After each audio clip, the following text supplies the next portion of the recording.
MDH ಜನ ಮಸಾಲಾ. ಈಗ ಕಡಲೆ ಇರಲಿ, ಹಲಸಂದೆ ಬೀಜ, ಕಪ್ಪು ಕಡಲೆ ಅಥವಾ ಬಿಳಿ ಕಡಲೆ, ಎಲ್ಲವೂ ಸ್ವಾದಿಷ್ಟವಾಗುತ್ತೆ. MDH. ಸಭಾಪತಿ ಸ್ಥಾನದಿಂದ ಹೊರಟ್ಟಿ ಹೊರಗಟ್ಟೋಕೆ ಕೈಪಾಳೆಯ ಸಜ್ಜು. ಎಐಸಿಸಿ ಲೆಟರ್ನಲ್ಲಿ ಆಯ್ಕೆ, ನಿಯಮ ಗಾಳಿಗೆ.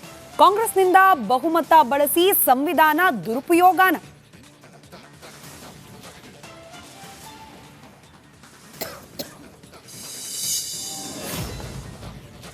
ಸಭಾಪತಿ ಬದಲಾವಣೆಯಲ್ಲೂ ಕಾಂಗ್ರೆಸ್ನಲ್ಲಿ ಭಿನ್ನರಾಗ ಅವಿಶ್ವಾಸ ನಿರ್ಣಯದ ಬಗ್ಗೆ ಹರಿಪ್ರಸಾದ್ ಸುಳಿವು.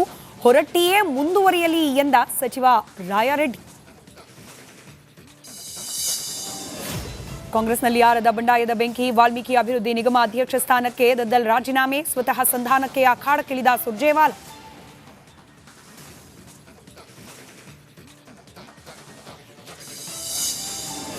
ಮೇಕೆದಾಟು ಡ್ಯಾಂಗೆ ತಮಿಳುನಾಡು ವಿರೋಧ. ನಮಗೆ ಬೇಕಿರೋದು ಕೇಂದ್ರದ ಅನುಮತಿ ಮಾತ್ರ. ಅಣೆಕಟ್ಟು ಕಟ್ಟೋಕೆ ಸಿದ್ಧ ಎಂದ ರಾಮಲಿಂಗಾರೆಡ್ಡಿ.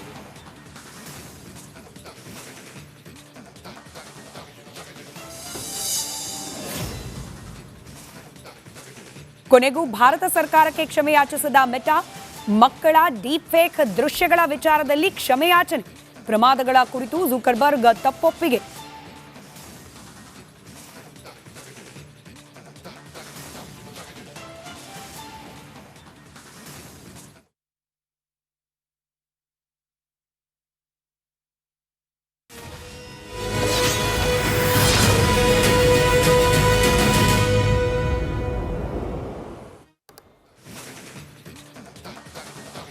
ಮಹಾಭಾರತದ ಈ ದಿನದ ಚರ್ಚೆಯಲ್ಲಿ ಬಸವರಾಜ ಹೊರಟ್ಟಿ ಅವರನ್ನ ಹೊರಗೆ ಅಟ್ಟೋಕೆ ನಡೀತಾ ಇರೋದು ರಾಜಕೀಯ ಪ್ರಯತ್ನನ ಅಥವಾ ನಿಯಮದ ಪ್ರಕಾರವೇ ನಡೀತಾ ಇರುವ ಪ್ರಕ್ರಿಯೆನ?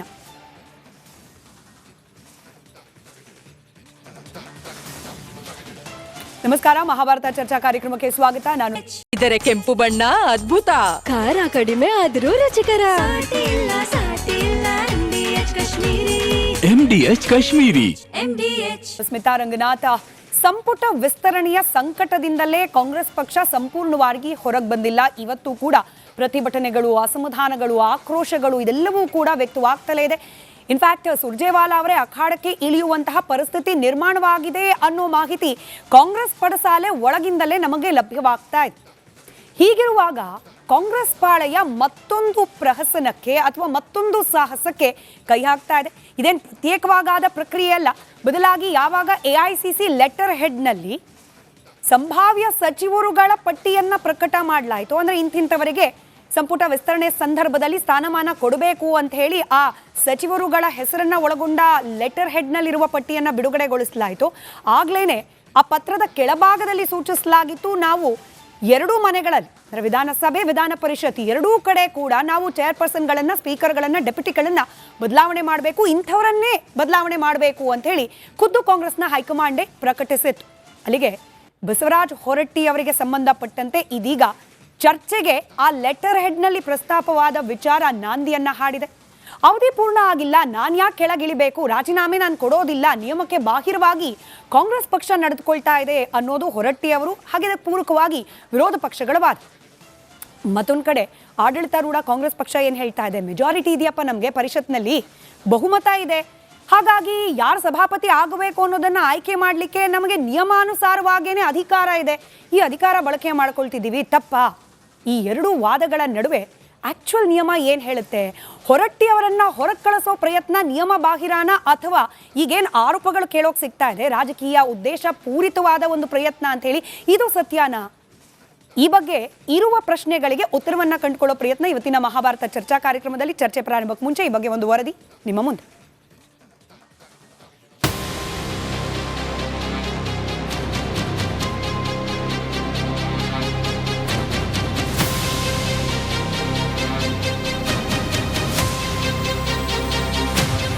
ಕಪ್ಪು ಚುಕ್ಕೆ ಇಲ್ಲ, ತಪ್ಪು ಮಾಡಿಲ್ಲ. ಏನಾರ ಘಟನೆ ಇದ್ದರೆ ಅದಕ್ಕೇನು ಅನಿಸ್ತಿಲ್ಲ. ನಾನು ಇವತ್ತಿನವರೆಗೂ ನನ್ನ ಜೀವನದಲ್ಲಿ ಕಪ್ಪು ಚುಕ್ಕೆ ಇಟ್ಕೊಂಡಿಲ್ಲ, ನಿಮಗೆಲ್ಲ ಗೊತ್ತೈತಿ. ಅಂತಾರ ರಾಜೀನಾಮೆ ಕೇಳಿದಾಗ ಸ್ವಲ್ಪ ಮನಸ್ಸಿಗೆ ನೋವು ಅನಿಸ್ತಿದೆ. ಯಾಕೆ ಬಹುಮತ ಇದೆ, ಮಾತು ಕೇಳಬೇಕು. 7 ತಾಸು ಕುಂತೀನಿ, 9 ತಾಸು ಕುಂತೀನಿ, ಮತ್ತು ನಾನು ಎಷ್ಟು ನಿಷ್ಠೆಯಿಂದ ಕೆಲಸ ಮಾಡೀನಿ. ಈ ನಿಷ್ಠೆಗೆ ಇದೊಂದು ಇದು ಬರಬಾರ್ದಾಗಿತ್ತು ಅನ್ನೋದು ನನ್ನ ನೋವಿದೆ. ಅನಿವಾರ್ಯ, ಏನು ಮಾಡೋಕ್ಕಾಗೋದಿಲ್ಲ. ಅಧಿಕಾರ ಇದ್ದವರು ಅವ್ರು ಹೆಂಗೆ ಹೇಳ್ತಾರೆ ಹಂಗೆ ಕೇಳಬೇಕಾದ ನಮ್ಮ ಡ್ಯೂಟಿ ಕೇಳ್ತೀವಿ. ಅದ್ಯಾವಾಗ ನೂತನ ಸಚಿವರ ಹೆಸರಿನ ಪಟ್ಟಿ ಇರೋ ಪತ್ರದ ಕೆಳಭಾಗದಲ್ಲಿ ಸಭಾಪತಿ ಹೆಸರನ್ನ ಹಾಕಿ ಎಐಸಿಸಿ ರಾಜ್ಯಕ್ಕೆ ರವಾನಿಸಿತು. ಪರಿಷತ್ ಹಾಲಿ ಸಭಾಪತಿ ಬಸವರಾಜ ಹೊರಟ್ಟಿ ಬೇಸರಿಸಿಕೊಂಡಿದ್ದಾರೆ, ಅಸಮಾಧಾನಿತರಾಗಿದ್ದಾರೆ. ಅದರ ಭಾಗವೇ ಈ ಮಾತುಗಳು. ಪಕ್ಷಗಳು ಬದಲಾದರೂ ಸಹಿತ ಸಭಾಪತಿಗಳು ಬದಲಾಗಿಲ್ಲ. ಈ ಉದಾಹರಣೆ ಇವತ್ತಿಲ್ಲ, ಇದು ಫಸ್ಟ್ ಟೈಮ್ ಕರ್ನಾಟಕದ ಇತಿಹಾಸದಲ್ಲಿ ಬದಲಾಗುವಂಥದ್ದು. ಪರಿಷತ್ನಲ್ಲಿ ಈಗ ಕಾಂಗ್ರೆಸ್ಗೆ ಸ್ಪಷ್ಟ ಬಹುಮತ ಇದೆ. ಬಹುಮತ ಇರೋ ಪಕ್ಷಕ್ಕೆ ಸಭಾಪತಿ ಆಯ್ಕೆಯಲ್ಲಿ ಮೇಲುಗೈ ಆದ್ರೆ ಅವಧಿ ಇದೆ.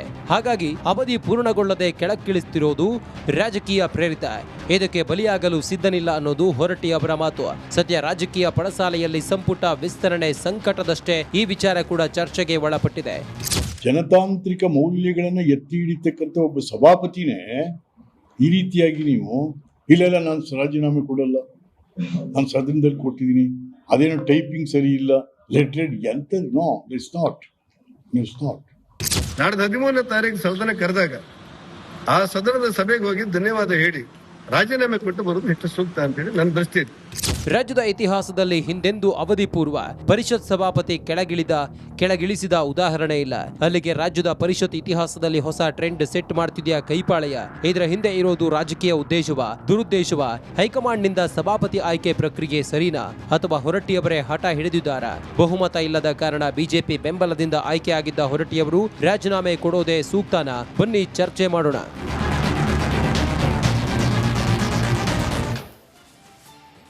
ವೀಕ್ಷಕರೇ, ನಿಮಗೆ ಗೊತ್ತಿದೆ ಮಹಾಭಾರತ ಕಾರ್ಯಕ್ರಮದ ಜನಾಭಿಪ್ರಾಯ ವೇದಿಕೆ ನಿಮಗಾಗಿ ಮುಕ್ತವಿರತಕ್ಕಂಥ ವೇದಿಕೆ. ನಿಮ್ಮ ಅನಿಸಿಕೆ ಅಭಿಪ್ರಾಯಗಳನ್ನು, ಅದರಲ್ಲೂ ಇವತ್ತಿನ ಚರ್ಚಾ ವಿಚಾರಕ್ಕೆ ಸಂಬಂಧಪಟ್ಟ ನಿಮ್ಮ ಅಭಿಪ್ರಾಯಗಳನ್ನು ಸ್ಕ್ರೀನ್ನ ಕೆಳಭಾಗದಲ್ಲಿ ತೋರಿಸಲಾಗುವ ದೂರವಾಣಿ ಸಂಖ್ಯೆಗೆ ಅಥವಾ ವಾಟ್ಸ್ಆ್ಯಪ್ ಎಕ್ಸ್ ಖಾತೆಯ ಮೂಲಕವೂ ಕೂಡ ಹಂಚಿಕೊಳ್ಳಬಹುದು.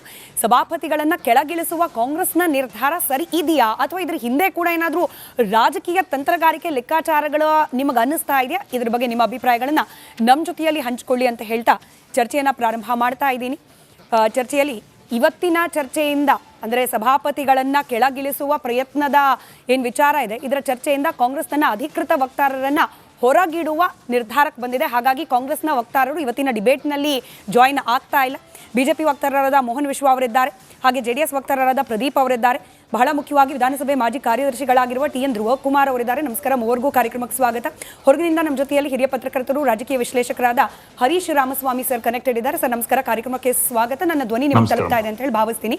ಮೊದಲಾಗಿ ಬಿಜೆಪಿಯಿಂದಲೇ ಚರ್ಚೆಯನ್ನು ಪ್ರಾರಂಭ ಮಾಡ್ತಾ ಇದ್ದೀನಿ. ಸರ್, ಮೆಜಾರಿಟಿ ಅನ್ನೋದು, ಅಂದರೆ ಬಹುಮತ ಅನ್ನೋದು ಕೆಲವೊಂದು ಬಾರಿ ಕೆಲವೊಂದಷ್ಟು ದರ್ಪದ ನಿರ್ಧಾರಗಳಿಗೆ ಕಾರಣವಾಗಿಬಿಡುತ್ತೆ. ಈ ವಿಶ್ಲೇಷಣೆ ನನ್ನದಲ್ಲ, ನಿಮ್ಮದೇ ಪಕ್ಷದ ನಾಯಕರಿಂದ ಬರ್ತಾ ಇರೋದು.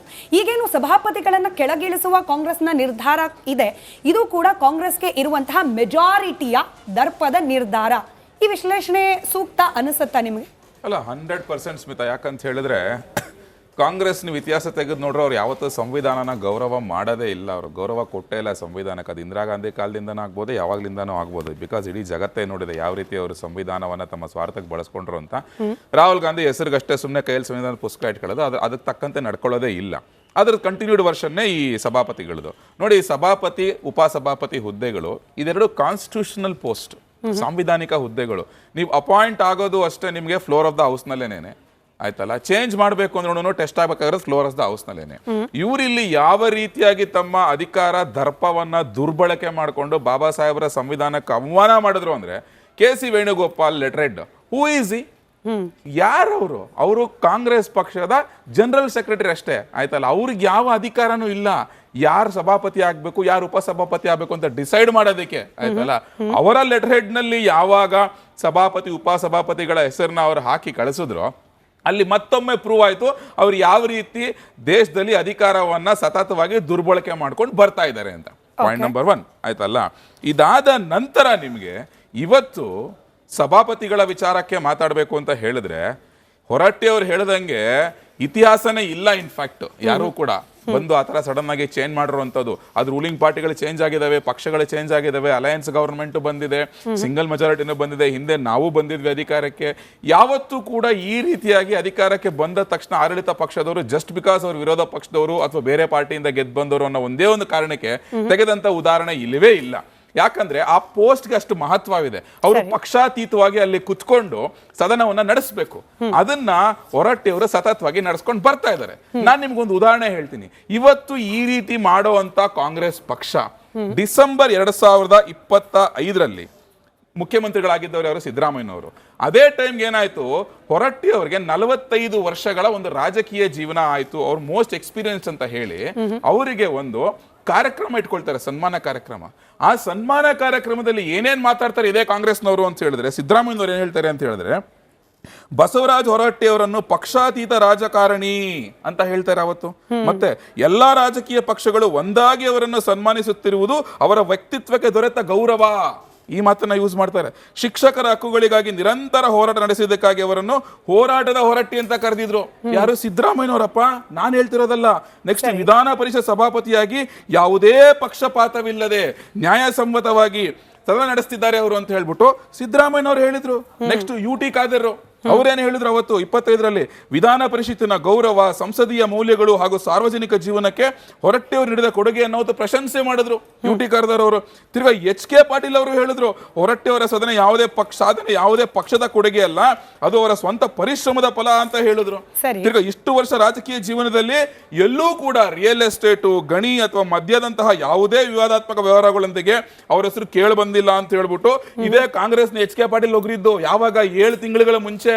ನೀವು ಇಷ್ಟು ಪಕ್ಷಾತೀತವಾಗಿ ಅವರು ಆ ಸಾಂವಿಧಾನಿಕ ಸ್ಥಾನಕ್ಕೆ ಅಷ್ಟು ಚೆನ್ನಾಗಿ ಕೆಲಸ ಮಾಡ್ತಿರ್ಬೇಕಾರೆ ನೀವು ನಿಮ್ಮ ಅಧಿಕಾರದ ದರ್ಪ ಉಪಯೋಗಿಸ್ಕೊಂಡು ಈ ರೀತಿಯಾಗಿ ಅವ್ರನ್ನ ಕೆಳಗಿಳಿಸ್ಕೊಂಡು ಮಾಡ್ತೀರಾ ಅಂತ ಹೇಳಿದ್ರೆ ನೀವೊಂದು ಹೊಸ ಅಸಂವಿಧಾನಿಕ ಒಂದು ವಿಧಾನಕ್ಕೆ ನೀವು ನಾಂದಿ ಆಡ್ತಾ ಇದ್ದೀರಾ ಅಷ್ಟೇ. It's an abuse of power. ಆಯ್ತು ಧ್ರುವಕುಮಾರ್ ಸರ್, ಇದು ವಿರೋಧ ಪಕ್ಷಗಳ ವಿಶ್ಲೇಷಣೆ ಸರಿಯೇ? ನಾನು ಪರ್ಟಿಕ್ಯುಲರ್ ಆಗಿ ಮೆಜಾರಿಟಿಯ ದರ್ಪ ಅನ್ನೋ ಬಿಜೆಪಿ ವಿಶ್ಲೇಷಣೆ ಸರಿನಾ ಅಂತ ಹೇಳಿ ಅವ್ರಿಗೆ ಯಾಕೆ ಪ್ರಶ್ನೆ ಕೇಳಿದೆ ಅಂತಂದ್ರೆ, ನನ್ನ ಹೋಮ್ವರ್ಕ್ ಪ್ರಕಾರ ಸರ್, ನಿಮಗೆ ಅದ್ರ ಬಗ್ಗೆ ಹೆಚ್ಚಿನ ಜ್ಞಾನ ಇದೆ, ತಪ್ಪಿದ್ರೆ ನೀವು ಕರೆಕ್ಟ್ ಮಾಡಿ ಹೇಳಿ. ಇವರು ಸಂವಿಧಾನ ವಿರುದ್ಧವಾಗಿ ಕಾಂಗ್ರೆಸ್ ನಡ್ಕೊಳ್ತಾ ಇದೆ ಅಂತ ಹೇಳಿದ್ರು. ಸಂವಿಧಾನ ವಿಧಿ 183 ಸಬ್ ಕ್ಲಾಸ್ C ಪ್ರಕಾರ, ಹಾಗೆ ಪರಿಷತ್ನ ನಿಯಮಗಳ 165ನೇ ನಿಯಮದ ಪ್ರಕಾರ ನಿಮ್ಮ ಕೈಯಲ್ಲಿ ಮೆಜಾರಿಟಿ ಇದ್ದ ಸಂದರ್ಭದಲ್ಲಿ ಅಥವಾ ಸಭಾಪತಿ ಈಗ ತಾವು ಹೇಳಿದಾಗೆ ಸಂವಿಧಾನದ 183ನೇ ಅನುಚ್ಛೇದ ಹಾಗೂ ವಿಧಾನ ಪರಿಷತ್ನ ನಿಯಮಾವಳಿ 165 ಪ್ರಕಾರ ಅವರು ಮಾಡೋದಕ್ಕೆ ಅವ್ರಿಗೆ ಅಧಿಕಾರ ಇದೆ. ಬಟ್ ದರ್ಪ ಅನ್ನೋ ಪದ ಅವ್ರು ಬಳಸಿದ್ದಾರೆ, ಅದಕ್ಕೆ ನಾನೇನು ಮಾತಾಡ್ಲಿಕ್ಕೆ ಹೋಗಲ್ಲ. ಇವರು ಅಂದ್ರೆ ಛಲವಾದಿ ನಾರಾಯಣ ಸ್ವಾಮಿ ಅವರು ಬಳಸಿದ ಪದ ವಕ್ತಾರರು ಅನ್ನೋ ಕಾರಣಕ್ಕೆ ಅವ್ರಿಗೆ ಕೇಳಿದೆ. There is a provision under the rules of procedure as well as in the constitution. ಅವ್ರು ಹೇಳಿದಾಗೆ ಇದುವರೆಗೂ ಆ ರೀತಿ ಯಾರು ಕೆಳಗೆ ಇಳಿದಂಗಿಲ್ಲ ಅಂತ ಹೇಳಿದ್ರು. ಆದರೆ ಇದೇ ಶಂಕರ ಮೂರ್ತಿ ಅವ್ರಿಗೆ ಅವ್ರ ಅವಿಶ್ವಾಸ ನಿರ್ಣಯ ಮಂಡಿಸಿದ್ರು. ಆದರೆ ಸರ್ಕಾರಕ್ಕೆ ಸೋಲಾಯಿತು ಒಂದು ಹೋಟೆಲ್ ತಮ್ಗೆ ಗೊತ್ತಿದೆ ಆಯಿತಾ. ಆ ಪ್ರಾವಿಷನ್ ಚಲಾಯಿಸಿ ಅವರು ನೋ ಕಾನ್ಫಿಡೆನ್ಸ್ ಒಂದು ಮೋಷನ್ ಮಾಡಿದ್ರು. ಹಾಗಾಗಿ ಈಗಲೂ ಮಾಡೋದ್ರಲ್ಲಿ ಏನು ತಪ್ಪಿಲ್ಲ ಅನ್ನೋದು ಅವ್ರ ಭಾವನೆ ಆಯಿತಾ. ಕಾಂಗ್ರೆಸ್ ಸರ್ಕಾರ ಬಟ್ ಭಾಳ ಗುರುತರವಾದ ತಪ್ಪು ಏನು ಮಾಡಿದ್ದಾರೆ ಅಂದರೆ, ಅವ್ರು ಹೇಳಿದಾಗೆ Venugopal has no right to propose the name of the presiding officers in his letterhead. It is highly illegal. Being an MP, ಎಲ್ಲ ಅನುಭವ ಇರೋರು, ಎಲ್ಲ ತಿಳ್ಕೊಂಡಿರೋರು, ಅವರೇ ಗ್ರಾಸ್ ವೈಲೇಷನ್ ಮಾಡ್ತಾರೆ. ಅಂದರೆ ಅವರು ಡಿಕ್ಟೇಟ್ ಮಾಡೋಂಗೆ ಆಗುತ್ತೆ ಅದು. ಇದು ಇದೇನಿದೆಯಲ್ಲ, ಇವರು ಅವ್ರಿಗೆ ಒಂದು ಗೌರವವಾದ ಸ್ಥಾನ ಅದು. ಸದನ ಅವ್ರನ್ನ ನೇಮಕ ಮಾಡುತ್ತೆ. ಸದನದ ಮೂಲಕ ಅವರು ಹಕ್ಕನ್ನು ಚಲಾಯಿಸಿ ನಿಯಮಗಳ ಪ್ರಕಾರ ಅದಕ್ಕೆ ಕಡಿವಾಣ ಹಾಕಿ ರೂಲ್ಸ್ ಪ್ರಕಾರ ಸದನ ನಡೆಸ್ತಾರೆ. ಹಾಗೆ ನಡೆಸ್ಕೊಂಡು ಬಂದಿದ್ದಾರೆ. ಹೊರಟ್ಟಿಯವರು ಅವ್ರು ಹೇಳಿದಾಗೆ ಸುಮಾರು 45-46 ವರ್ಷದ ಇದ್ದಾರೆ, ಅದರಲ್ಲೇನು ಅನುಮಾನನೇ ಇಲ್ಲ. ಆದರೆ ನಂದು ಅಬ್ಜೆಕ್ಷನ್ ಏನಂದರೆ, Venugopal has no business to propose the names on his letterhead. ಇದು ಪಕ್ಷ once is elected as a speaker or chairman, is a non party man. So is not a party man. ಅವ್ರು ಹೇಗೆ ಮಾಡೋದು ಅನ್ನೋದು ತಪ್ಪು. ಅವ್ರಿಗೆ ಅನುಭವ ಕಮ್ಮಿ ಅಂತ ಹೇಳ್ಬೇಕು, ಅಥವಾ ಯಾರು ಗೈಡೆನ್ಸ್ ಕೊಟ್ಟಿಲ್ಲ ಅಂತ ನಾವು ಹೇಳಲೇಬೇಕಾಗುತ್ತೆ. ನಮಗೆ ಬಂದ ಮಾಹಿತಿ ಯಾರೋ ಬೇಕಂತಲೇ ಇದೊಂದು ಹೆಸರು ಪ್ರಪೋಸ್ ಮಾಡಿ ಅಂತ ಕಳಿಸಿದ್ದಾರೆ ಅಂತೆ ಸರ್. ಅದ್ರ ಹಿಂದಿನ ರಾಜಕೀಯ ಲೆಕ್ಕಾಚಾರದ ಬಗ್ಗೆನೂ ಮುಂದಿನ ಹಂತದಲ್ಲಿ ನಾವು ಡಿಸ್ಕಸ್ ಮಾಡೋಣ. ಬಟ್ ಸ್ಟಿಲ್ ಕಾಂಗ್ರೆಸ್ಗೆ ಇಂಥದ್ದೊಂದು ಪರಿಷತ್ನಲ್ಲಿ ಮೆಜಾರಿಟಿ ಸಿಕ್ಕ ನಂತರದಲ್ಲಿ ಇಂಥದ್ದೊಂದು ಆಯ್ಕೆ ಸಂವಿಧಾನ ವಿರುದ್ಧವಾದದ್ದ ಅಥವಾ ಸಂವಿಧಾನದಲ್ಲಿ ಅವಕಾಶ ಇದೆಯಾ ಅನ್ನೋದು? ಇಲ್ಲ, ಸಂವಿಧಾನ ವಿರುದ್ಧ ಆಗೋದಿಲ್ಲ. ಯಾಕೆಂದರೆ ಸಂವಿಧಾನದಲ್ಲಿ ದೇರ್ ಇಸ್ ಎ ಪ್ರಾವಿಷನ್. ಅವ್ರೇನಾದ್ರು ಅವ್ರ ಮೇಲೆ ಗುರುತರವಾದ ಆಪಾದನೆಗಳು ನಿರ್ದಿಷ್ಟವಾದ ಇದ್ದರೆ ಅವಿಶ್ವಾಸ ಹೇಳಕ್ಕೆ ಇಬ್ಬರಿಗಿಂತ 3 ಜನ, ಇಬ್ಬರು ಅಥವಾ 3 ಜನ ಒಂದು ನೋಟಿಸ್ ಕೊಟ್ಟು 14 ಜನ ಇದು ಕೊಟ್ಬಿಟ್ಟು ಚರ್ಚೆ ಮಾಡಿ ನಿರ್ಣಯ ತಗೋಬೋದು, ಸದನಕ್ಕೆ ಬಿಟ್ಟಿದ್ದು. But that provision is there, it is legal. ಮಾಡೋದೇನು ತಪ್ಪಿಲ್ಲ. ಆದರೆ ನಾನು ಹೇಳೋದು ಲೆಟ್ರೇಡಲ್ಲಿ ಮಾಡಿದ್ದೇ ಭಾಳ ದೊಡ್ಡ ತಪ್ಪು. ಸೊ ಅವರು ದುರುಪಯೋಗ ಮಾಡ್ಕೊಳ್ತಾ ಇದ್ದಾರೆ ಅನ್ನೋದು ಸ್ಪಷ್ಟವಾಗುತ್ತೆ, ಜನಜನಿತವಾಗಿದೆ ಅದು. So it is highly illegal. The name propose by the Congress person. ಹಿಂಗೆ ಯಾಕೆ ಪ್ರಪೋಸ್ ಮಾಡಿದ್ರು ಅಥವಾ ಹೊರಟ್ಟಿ ಅವರನ್ನ ಕೆಳಗಿಳಿಸೋ ಪ್ರಯತ್ನ ಯಾಕಾಯ್ತು ಅಂದಾಗ ಒಂದು ಇಂಟ್ರೆಸ್ಟಿಂಗ್ ಚರ್ಚೆ ಪ್ರದೀಪ್ ಅವರೇ ನಮ್ಮ ಗಮನಕ್ಕೆ ಬಂದಿದ್ದು. ಒಂದು ಕತೆ ಬಹುಶಃ ಬಹುತೇಕರು ಈ ಚೈಲ್ಡ್ಹುಡ್ ಅಲ್ಲಿ ಕೇಳಿರ್ತಾರೆ. ಒಬ್ಬ ದೈತ್ಯ ರಾಜ, ಮಹತ್ವಾಕಾಂಕ್ಷಿ ರಾಜ, ಆತನ ಪ್ರಾಣ ಅಸ್ತಿತ್ವ ಎಲ್ಲಿತ್ತು ಅಂದ್ರೆ ದೂರದಲ್ಲೆಲ್ಲೋ ಬೆಟ್ಟದಲ್ಲಿರುವ ಒಂದು ಗಿಳಿಯಲ್ಲಿತ್ತು ಅಂತ. ಯಾಕೆ ಈ ಮಾತನ್ನ ಹೇಳ್ತಿದ್ದೀನಿ ಅಂದ್ರೆ, ಪಾಪ ಬಸವರಾಜ ಹೊರಟ್ಟಿ ಅವರು ಹುಷಾರಿಲ್ಲದೆ ಹಾಸ್ಪಿಟಲ್ ಅಡ್ಮಿಟ್ ಆಗಿದ್ರಂತೆ. ಆಗ ಕಾಲ್ ಮಾಡಿದ chief minister D K Shivakumar ಅವರು ಆರೋಗ್ಯ ವಿಚಾರಿಸಿದ್ದು ಅಲ್ಲದೆ, ನಮ್ಮ ಸರ್ಕಾರದ ಆರೋಗ್ಯ ನಿಮ್ ಕೈಯಲ್ಲಿದೆ ಹೊರಟ್ಟಿ ಅವರೇ, ದಯವಿಟ್ಟು ರಾಜೀನಾಮೆ ಕೊಡಿ ಅಂತ ಕೇಳಿದ್ರಂತೆ. ಅದು ಹೆಂಗೆ? ಡಿ ಕೆ ಶಿವಕುಮಾರ್ ಅವರ ಸುಭದ್ರ ಬಹುಮತದ ಸರ್ಕಾರದ ಆರೋಗ್ಯ ಹೊರಟ್ಟಿ ಅವರ ಕೈಲಿ ಹೆಂಗಿರುತ್ತೆ ಅನ್ನೋದೊಂದು ಕುತೂಹಲ. ಕರೆಕ್ಟು. ಏನಕ್ಕೆ ಅಂದರೆ, ಈಗ ಕ್ಯಾಬಿನೆಟ್ ಎಕ್ಸ್ಪೆನ್ಷನ್ ಆದಮೇಲೆ ಕಳೆದ 4-5 ದಿವಸಗಳಿಂದ ಆಗ್ತಾ ಇರ್ತಕ್ಕಂತಹ ಭಿನ್ನಮತ, ಅವ್ರಿಗೆಲ್ರಿಗೂ ಒಂದು ಅವಕಾಶವನ್ನು ಮಾಡಿಕೊಡ್ಬೇಕು, ಅವರೆಲ್ಲರೂ ತಣ್ಣಗಾಗಿಸ್ಬೇಕು. ಆ ದೃಷ್ಟಿಕೋನದಿಂದ ಈಗ ಒಂದು ರಿಹಬಿಲಿಟಿ ಸೆಂಟರ್ ಥರ ಈಗ ಈ ಬಸವರಾಜ ಹೊರಟ್ಟಿ ಅವ್ರನ್ನ ಹೆಂಗಾದರೂ ಮಾಡಿ ತೆಗಿಬೇಕು ಅನ್ನುವ ಧಾವಂತಿಕೆ ಕಾಂಗ್ರೆಸ್ ಪಕ್ಷ ಬಂದಿದೆ. ಬಟ್ ವಿಧಿ ನಿಯಮಗಳನ್ನು ನಾವು ನೋಡಿದಾಗ ಖಂಡಿತ 183 ಸಂವಿಧಾನದ ಕೆಳಗಡೆ ಖಂಡಿತ ಅವ್ರಿಗೆ ಅವಕಾಶ ಇದೆ. ಆದರೆ ತೆಗಿಬೇಕಾದ್ರೆ ನಿಯಮಾವಳಿಗಳನ್ನು ಪಾಲನೆ ಮಾಡಬೇಕು. ಆದರೆ ಫೋನ್ ಮಾಡಿ ನೀವು ಇಳೀರಿ ಅಂತ ಹೇಳ್ತಕ್ಕಂಥದ್ದು ನ್ಯಾಯೋಚಿತವಾದಂಥದ್ದಲ್ಲ, ಮತ್ತು ಸಂವಿಧಾನ ಹುದ್ದೆಗೆ ನೀವು ಮಾಡಿದಂಥ ಅಪಚಾರ ಅದು. ನೀವು ಸಂವಿಧಾನಬದ್ಧವಾಗಿ ನಡ್ಕೋಬೇಕಾದ್ರೆ ನಿಮಗೆ 14 ದಿವಸಕ್ಕೆ ಮೊದಲೇ ನೋಟಿಸ್ ಕೊಡಬೇಕು. ಮತ್ತು 113ರಲ್ಲಿ ನಿಮಗೆ ಕ್ಲಿಯರ್ ಆಗಿದೆ ನೀವು ಅವ್ರನ್ನ ಯಾವ ರೀತಿ ತೆಗೆದುಹಾಕಬೇಕು, ಯಾವ ನಿಯಮಗಳ ಕೆಳಗಡೆ ತೆಗಿಬೇಕು, ಹೆಂಗೆ ತೆಗಿಬೇಕು ಅನ್ನೋದ್ರ ಬಗ್ಗೆ ಪ್ರೊಸೀಜರ್ ಇದೆ. ಆ ಪ್ರೊಸೀಜರ್ನ ಫಾಲೋ ಮಾಡಿದರೆ ಮುಗಿದೋಗಿತ್ತು, ಯಾರಿಗೂ ಇಲ್ಲಿ ಅಬ್ಜೆಕ್ಷನ್ಸೇ ಬರ್ತಿರ್ಲಿಲ್ಲ. ಅವರು ಹೊರಟ್ಟಿ ಅವರು ಕೂಡ ವಿರೋಧ ವ್ಯಕ್ತಪಡಿಸೋಕ್ಕೆ ಆಗ್ತಾ ಇರಲಿಲ್ಲ. ಯಾಕಂದ್ರೆ ನಿಮ್ಗೆ ಅವಕಾಶ ಇದೆ. ಬಹುಮತ ಇದು ಇದ್ದವರೇ ಆಗ್ಲಿಕ್ಕೆ ಅವಕಾಶ ಆಗೋದು.